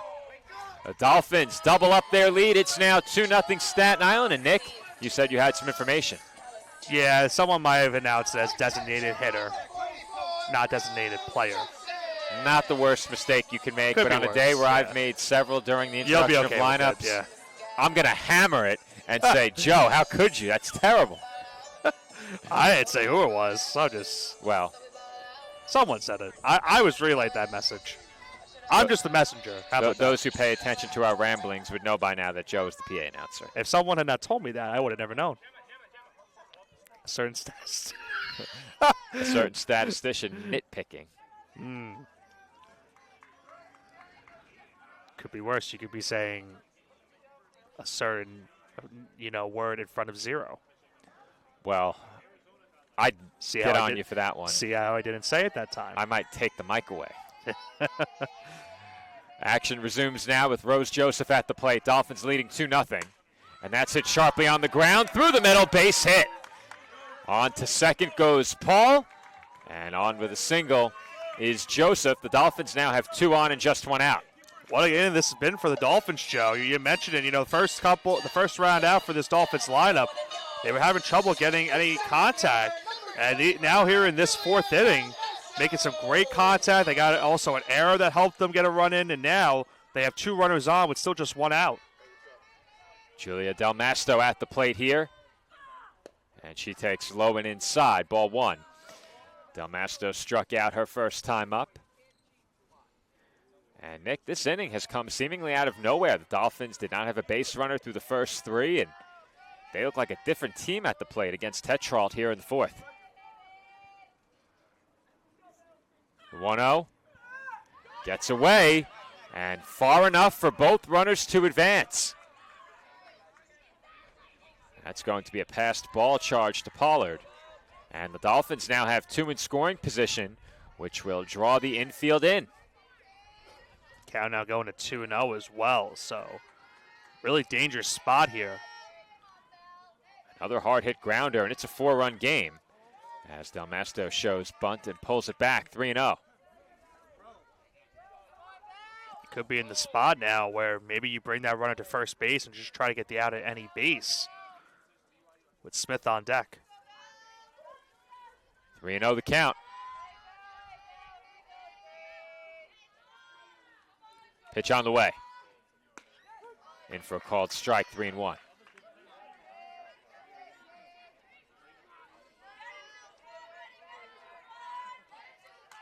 Going to listen now how Calabrese announces the next one. Will he say the infamous word? Bunt by Del Masto will roll foul. And the count runs full, 3-2. Dolphins, of course, trying to make a case that it did hit the catcher before it went foul, and they're going to have a conversation about it, Joe. Let's get a look on replay. Does the close angle give us a good look at it? I think the umpire got in the way at that exact Wide moment. shot, maybe? Let's say. And they're going to call Del Masto back for a moment and then award her first base. See if I can get a look at it. And then send her back again. That's the right call. I didn't think they touched it in real time. Didn't look like it. I'll see if I can see it on the close-up shot, but I think the umpire gets in the way as the ball was potentially about to hit the catcher. Let's say. Well, they had returned her bat to the dugout, and the at-bat will resume with a full count. So Del Masto, awarded first base for all of about 5 seconds, is called back, and another 3-2 is coming. Hit sharply, but foul. Well, she was trying to go back to the off-speed pitch on that one, and it was a good job by Del Masto to wait on it, got good contact. Now just trying to straighten it out and bring home both runners. That ball was tattooed down the line, and I think that has to make you think twice about doubling up on the off-speed if you're Tetrault. 3-2. Misses low, ball 4, and that will load the bases for Soleil Smith. Pollard tried to frame it on that one, but to no avail. Dolphins already leading by a pair, have the bases loaded with just 1 out here in the home 4th. And Smith has a chance to deal a massive blow behind Marina Guerenner, who's pitched extremely well through the first 4 innings. And a good job to Joe. He knows. He knows. And Smith sends one the other way, but well foul. He's especially considering that he's closer to you. If he did say it, then there'd be a problem. If anyone on this crew is still saying number 0, they're going to have to find a new job. Number 0. What a joke. They said that at the Yankee game, right? That's a good question. I don't remember. I think they did it. I think it annoyed you that day. I forgot who they were. Forgot who it annoys me any day. I know. I forgot what team it was the Yankees were playing. And I think the public address announcer said number 0. Well, shame on him. Yeah. 1-1 on Smith. Hit out toward right field. Up into the sun and caught. They will send the runner home, and the run was in to score ahead of the out at third. Press the button, Nick. Score it. An emphatic score. The umpire has a sacrifice fly and a 9-5 putout at third base brings the inning to a close, but not before the Dolphins score 3 runs in the 4th. Staten Island now in front of Chestnut Hill, 3-0.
And we are back for the road 5th inning. Michaela Pengelli leads things off for the Griffins, now trailing 3-0. And the Dolphins, Nick, seemingly out of nowhere, put together a prolonged big inning, a crooked number, 3 runs up on the board. And without a base runner before that, the Dolphins put together a lot of quality at-bats and made good contact against Tetrault in the 4th. Something that we kind of saw in Game 1, Joe, of course, the biggest of them all being that extra base hit, that RBI for Lopez to put the first run of this game on the board, and then CSI would attack for 2 more. That last one coming on a close play, and not only at the plate but at third base. The run did score before the out happened at third. And CSI now has a 3-run lead here in the 5th. And Pangeli now behind 1 ball and 2 strikes after that last swing and miss. Yeah, man, we said it last inning. We love how the umpire made sure to tell us that the run did score. I love how he just did the batter tipped the ball on that swing. And there's a line drive base hit into center field for Pangeli. And Nick, Jinx Platinum did not claim responsibility for this latest no-hitter coming to an end. And I won't either. Nor should you. Neither of us mentioned it. I didn't say anything. Though you came much closer than I did. I said 9 up, 9 down. That's it. That's a normal phrase. Exactly. If I had said it though, was it normal? I wouldn't have said anything on that one. To be fair, I get away with saying a lot of abnormal things. I only give you, I will, and as Sam says, I will give you not slack for it if you say the actual word. Okay. If you say a perfect game or no hitter, then it's broken up. That's different. Throw goes to second, where it is dropped. Off the glove of Motley on the grounder by LaFisca. Everyone is safe. And now the Griffins will bring the tying run to the plate. Nick, it looked like the Dolphins had the lead runner out there. Motley just couldn't secure the throw, and how quickly that changes the complexion of this inning. Yeah, it certainly does, Joe. They finally get a base runner on with that single to start the inning, and now that error over at second has now brought the tying run towards the plate. And we saw how that last game, how about that play again by Smith? That she Great had a play little there by Smith, yeah, who wanted to make it, what's a step above great? An awesome play? A phenomenal play? Stupendous. Stupendous. We did have a weekend there where everything was stupendous. Dolphins dugout checking on Smith. She gives the thumbs up. Yeah, it looked like she maybe took a bit of a bigger step on first base, and she was trying to make that throw over to third potentially, as you mentioned, but on the process fell down. Thankfully, she is okay, but made a big play, Joe, because that could have potentially been a run or two on that one, if not made the play over at first. Just making that stop is huge. If that ball gets by her, it's down the line for at least a double, maybe a triple. And 2 runs come in. Instead, it is still a 3-0 game, 2 in scoring position, 1 out. The Dolphins have the infield in on the right side as that's hit back to Smith. And there is a great heads-up play by Smith, applying the tag and keeping the runner at third. Smith making some great defensive plays in this game, Joe. And that's really what you like to see out of your new starting first baseman for this season. You know, the Dolphins, of course, losing Acosta from last year, now trying to figure out who's going to be that new first baseman this year. Smith's put it up a great performance so far on the defensive side. Her dugout, love that play, and that's absolutely the right way to approach that situation. The runner can't go anywhere except straight towards you. No reason to make a throw. And now, Guerrero is 1 out away from escaping the inning with Kayla Childress at the plate. How big would it be if she were able to get out of this after allowing the first 2 runners to get on with that single and then the error afterwards? That was Bryn Pollard who hit that last tapper to Smith. The 1-0 to Childress, bounced right back to Guerrero, and the Dolphins overcome an error on the infield with 2 gems. One by their first baseman, another by their pitcher, and Guerrero escapes the inning unscathed. We head to the home half of the 5th inning. Dolphins still lead 3-0.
First pitch in the home fifth, popped up to shallow left center for the first out of the inning off the bat of Alyssa Acosta. One gone, Kaylee Carey at the plate.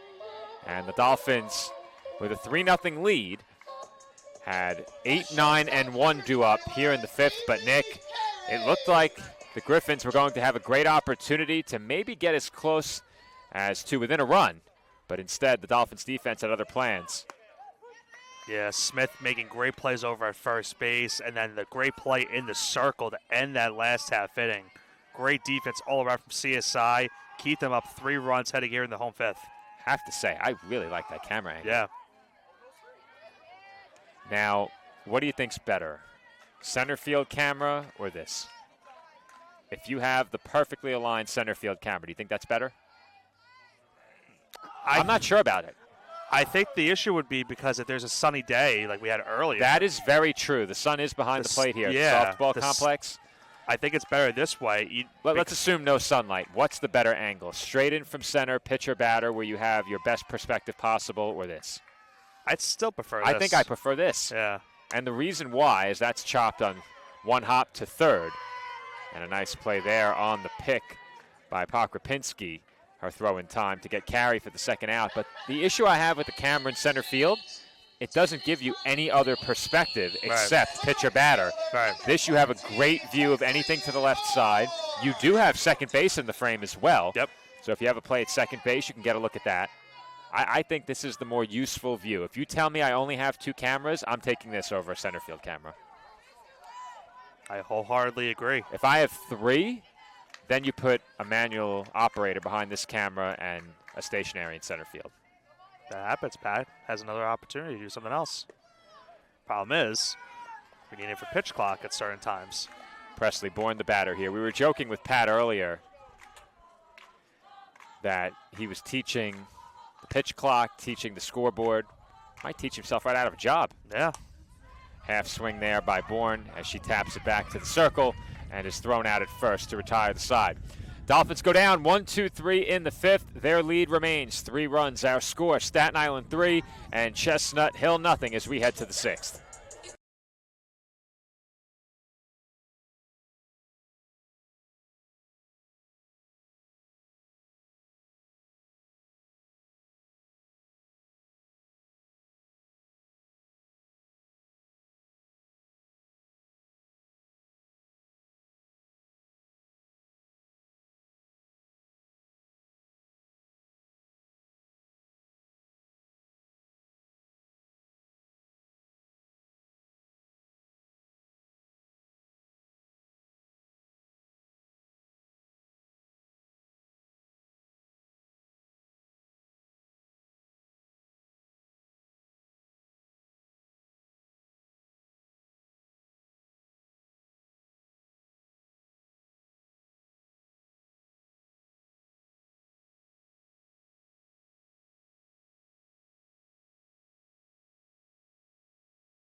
Haley Kober will lead off for the Griffins here in the road 6th inning. Chestnut Hill beginning to run out of outs. They are down to their final 6 outs in this game, trailing by 3 runs. Got a nice last half inning, a 1-2-3 inning in the circle, but now they need to get some runs on the board. Trailing right now still by 3. Count even at 1 ball and 1 strike on Kober. Dolphins have gotten some very strong pitching since the 3rd inning of the first game. Kennedy Ruth gave up 6 early in that game and did not give up another run until the final half inning. Fortunately, the insurance the Dolphins tacked on in the 6th proved to be a difference in that game as they won it by 2.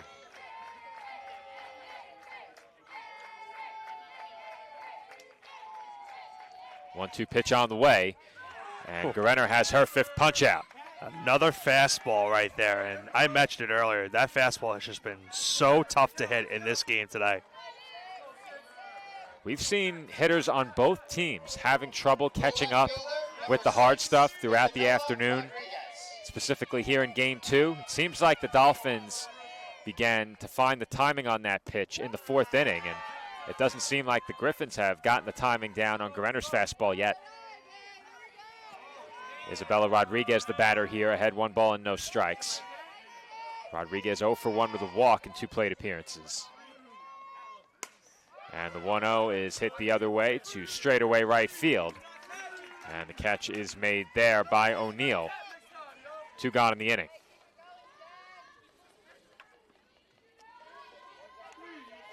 So O'Neill took over for Bourne. Bourne made the last out in the previous half inning, so it's likely that her afternoon is finished, as that's taken for a strike by Jen Pokropinski.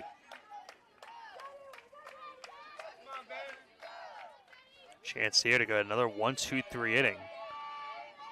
It's been a really impressive start here.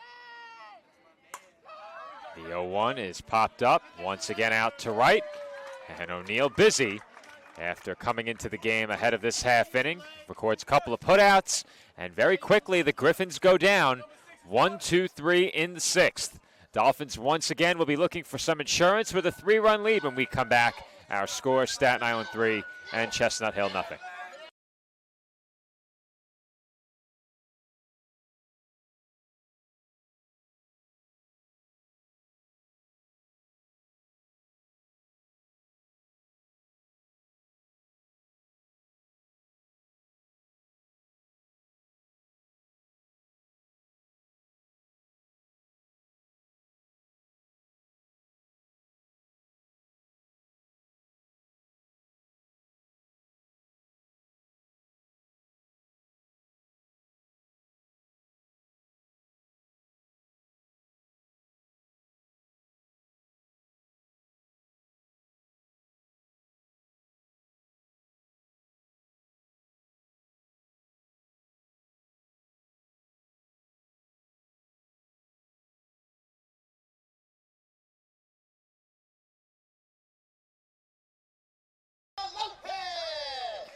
Gianna Lopez will lead things off for the Dolphins in the home 6th inning, as the Dolphins look to tack on some insurance, leading 3-0.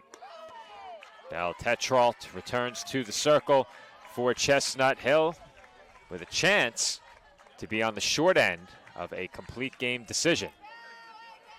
Lopez, of course, got things started, and she gets maybe something started right there, but a nice play over in right field by Childress for the first out. Lopez, of course, had that RBI double in the 4th inning that got the first run of this game, but she's retired on that allowed out number 1. Well, I incorrectly stated complete game shutout instead of complete game victory at the end of game 1 for Kennedy Ruth, but maybe I was just a game early. You were just maybe a game early. Maybe I was 1 game early. Same thing with the pitcher's duel.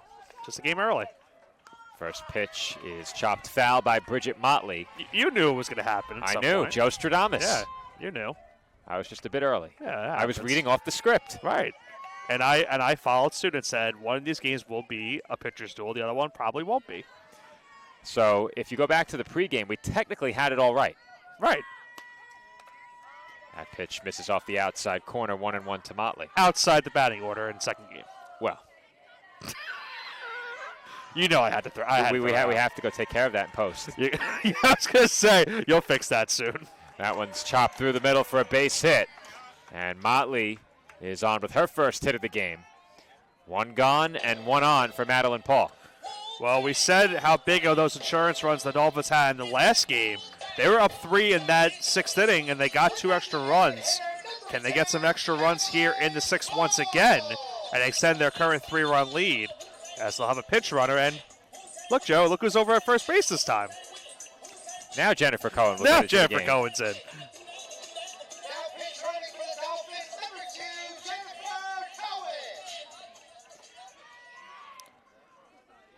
Paul the batter, Cohen the pinch runner over at first. 1 away in the home 6th inning with the Dolphins ahead by 3. CSI looking to make it 6 straight against Chestnut Hill. Yeah, the question's going to be, Joe, do you think at some point, maybe early in this at-bat, they send Cohen to second and try to get a stolen base? I could definitely see it. not much to lose, already ahead by 3. I think the Dolphins also, barring an injury we don't know about, have Olivia Warner as an option to pinch hit should the situation present itself.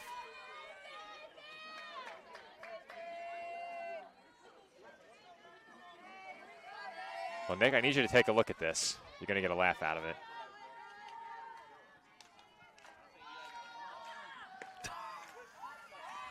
That would be something. Yeah, that would be something. I think at that point it would be a good thing we don't live in New York. Apparently lawmakers are pushing for a $30 minimum wage. Alberto, if he's listening, has a heart attack. 1 ball and 1 strike the count on Madeline Paul. For those who don't know, he's in charge of the finances. Man, Nick, you'll be out. I'll be solo. Yeah. As that's out to right field. And once again, it is caught. Look out, though. Bright. And a bad throw gets away. Cohen headed for second, and she is out. I think that's a worthwhile chance to take if you're Cohen. A great throw from behind the plate by Pollard to get her. And that will do it for the Dolphins in the home 6th inning. Very unusual double play, I guess, to end the inning. You don't see that too often. No, you do not. And the Dolphins will see a 3-run lead up on the board as we head to the 7th inning. Staten Island in front, 3-0. Chestnut Hill down to their final turn at bat.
And we are back from the CSI Softball Complex where Devin Warner leads things off for the Griffins in the road 7th.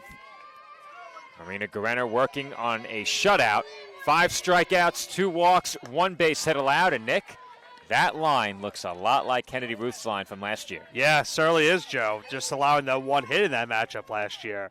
And I'm trying to say potential, once this game ends, a call for that may or may not get me kicked off.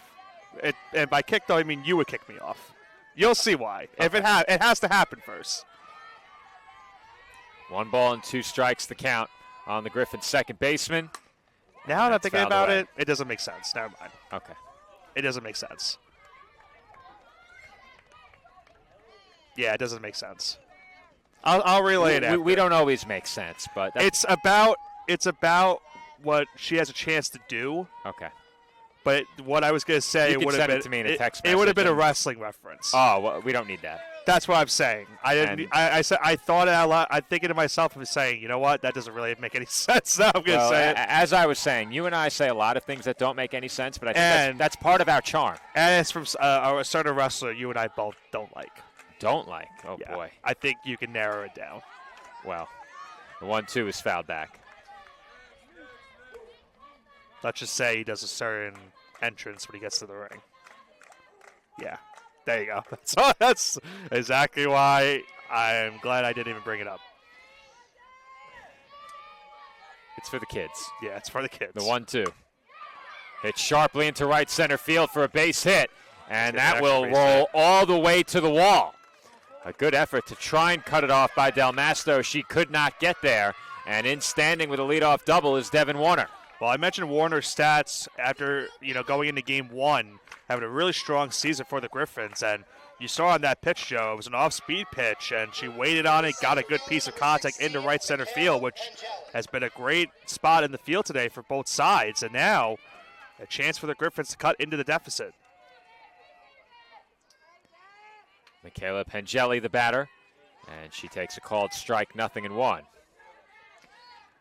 Well, prior to that base hit by Warner, Pengelli had the only other base hit against Gorenner.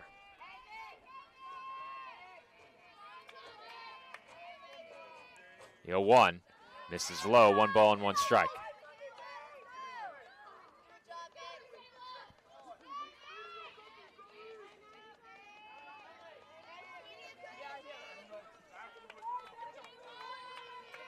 We saw her work out of trouble earlier, Joe. Can she work out of early trouble here in this 7th? 1-1. Hit well the other way, and that is over the head of O'Neill and off the base of the fence. 1 run in to score.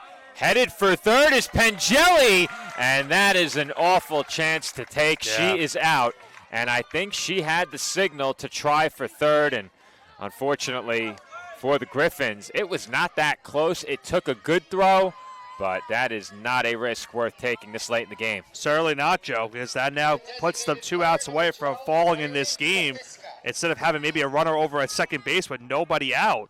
And you could see it on the replay. They easily get the run in, but I think they were expecting that throw to go over to home, and it was not the case. It went straight to third. An effective relay by the Dolphins there, and that is a huge first out. We've seen a couple good relays today from both We sides have. in these games. Rayleigh LaFisca, the batter, would have represented the tying run had that out not been recorded. Instead, Griffins will have to get to work again on putting a runner on base and perhaps turning it back over to the top of the lineup.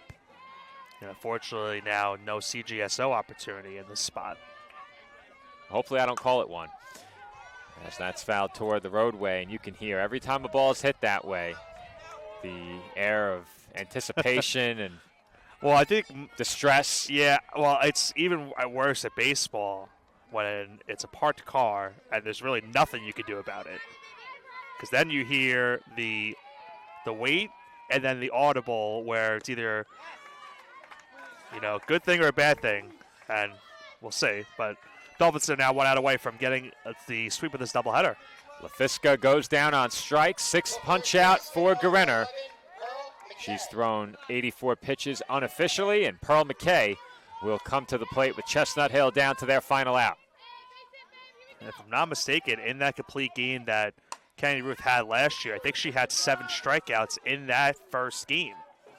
So you're saying Gorenner's due for one more? Could be. Going to double check. 8. My memory did not bode well on that one. So mathematically, it is still possible for her to get 8 strikeouts, That's true. without allowing a run. Right. You'd have to fail to complete the put out at Right. first on a wild pitch Right. third strike or a pass ball third But they strike. don't want that. No. Nobody is thinking Nobody about these wants things that. except me. And that's why they say I'm a bit eccentric. As that's lined to right, could be a play at first, but the throw is not in time. Good play by Smith, though. That ball could have almost gotten away from her, and it would have had to been stopped behind the backstop. Still 2 gone in the inning, and Bryn Pollard will be the batter. She represents the tying run, and if she can get on, the Griffins will turn it back over to the top of their lineup. The Griffins have 4 hits in this game. 3 have come here in the 7th inning, as that's taken high ball 1. Big stop behind the plate, preventing that runner from going into scoring position. A run on first doesn't mean much of anything here. You could even find a situation where if the Dolphins pay you no mind, you take second on indifference, as that's fouled away. And this backstop has made for some in-air snags. Yeah, a lot. It's almost like a pitchback. I wasn't going to mention it. I thought you were. It's almost like a pitchback where you have that give and then it sends the ball back to you. Yeah. 1-1. Low and inside, 2 balls and 1 strike.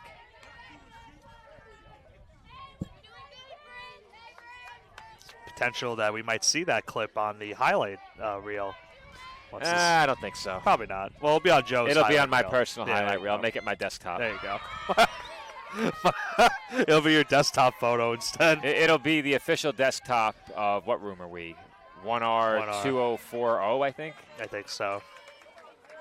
Sure. Sure. We'll see how long that lasts. I'm in the office the next 2 days, so at least 2 days. Oh. I was ready. Oh. I was ready. The question is, was Joe ready? No. He's got his head in the clouds somewhere. He's looking for repeating digits. I was going to say, this is the astrology numbers or signs, whatever. The stars aren't out yet. I don't even know. I don't follow We still that. have daylight. Griffins down to their final strike. And that's lined towards center field, where it is caught to end the game. Marina Guerrero with a complete game victory, a 4-hitter, as she holds the Griffins to just 1 run. She walked 2 and struck out 6. The Dolphins score 3 in the 4th inning. 4 base hits for both sides, but the 3-run 4th is enough to propel the Dolphins to a doubleheader sweep as CSI takes a pair from Chestnut Hill. They win Game 2 by a final score of 3-1. Well, Joe, the script writers had it right all along. One game was going to be a pitcher's duel. The other game was going to be a offensive slugfest. That was Game 1. Pitcher's duel here in Game 2. A complete game effort for Marina and a great outing for both stars in this game. Really did their best in all, but a big 3 spot for the Dolphins in that 4th inning was the big reason why they get the victory in this game. And more importantly, Joe, they now go to 500 on the season with this victory, a record of now 3-3. But for this team now, they get another week off before they play their next game. Well, Nick, it is a good outcome for the Dolphins after their Raleigh trip was cut short. You hate to see your trip to kick off the season shortened to just 4 games instead of 6. And then you have the layoff coming back, so there's that to contend with as well. But this did not look like a team that hasn't played in over a week. The Bats came alive in Game 1 very early, really no sign of a layoff there. And in Game 2, they faced a very tough starter who came in having pitched very well so far this season. And the Dolphins, with a 3 spot against Bell Tetrault in the 4th inning, go on to win this game 3-1. And on the other side, plenty of credit to Marina Guerrero as well. She pitched extremely well in her own right, going the distance, allowing just 4 hits and the 1 run. The Dolphins getting it done in the circle, at the plate, and for much of the day in the field. Yeah, certainly, Joe. And I think that's something that they need to carry over into these next couple of weeks. We'll see what happens next week. I mentioned they have a week off now until their next game next Tuesday when they're back here at the softball complex taking on Jefferson. But we'll see if that week layover will either help or plague them in that doubleheader next week.